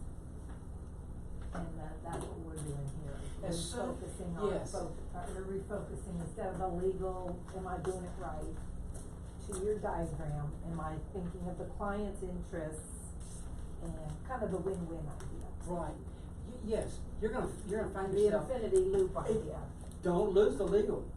Yeah. Don't forget what it is. But as you're focused on your client, think, okay, this is that. But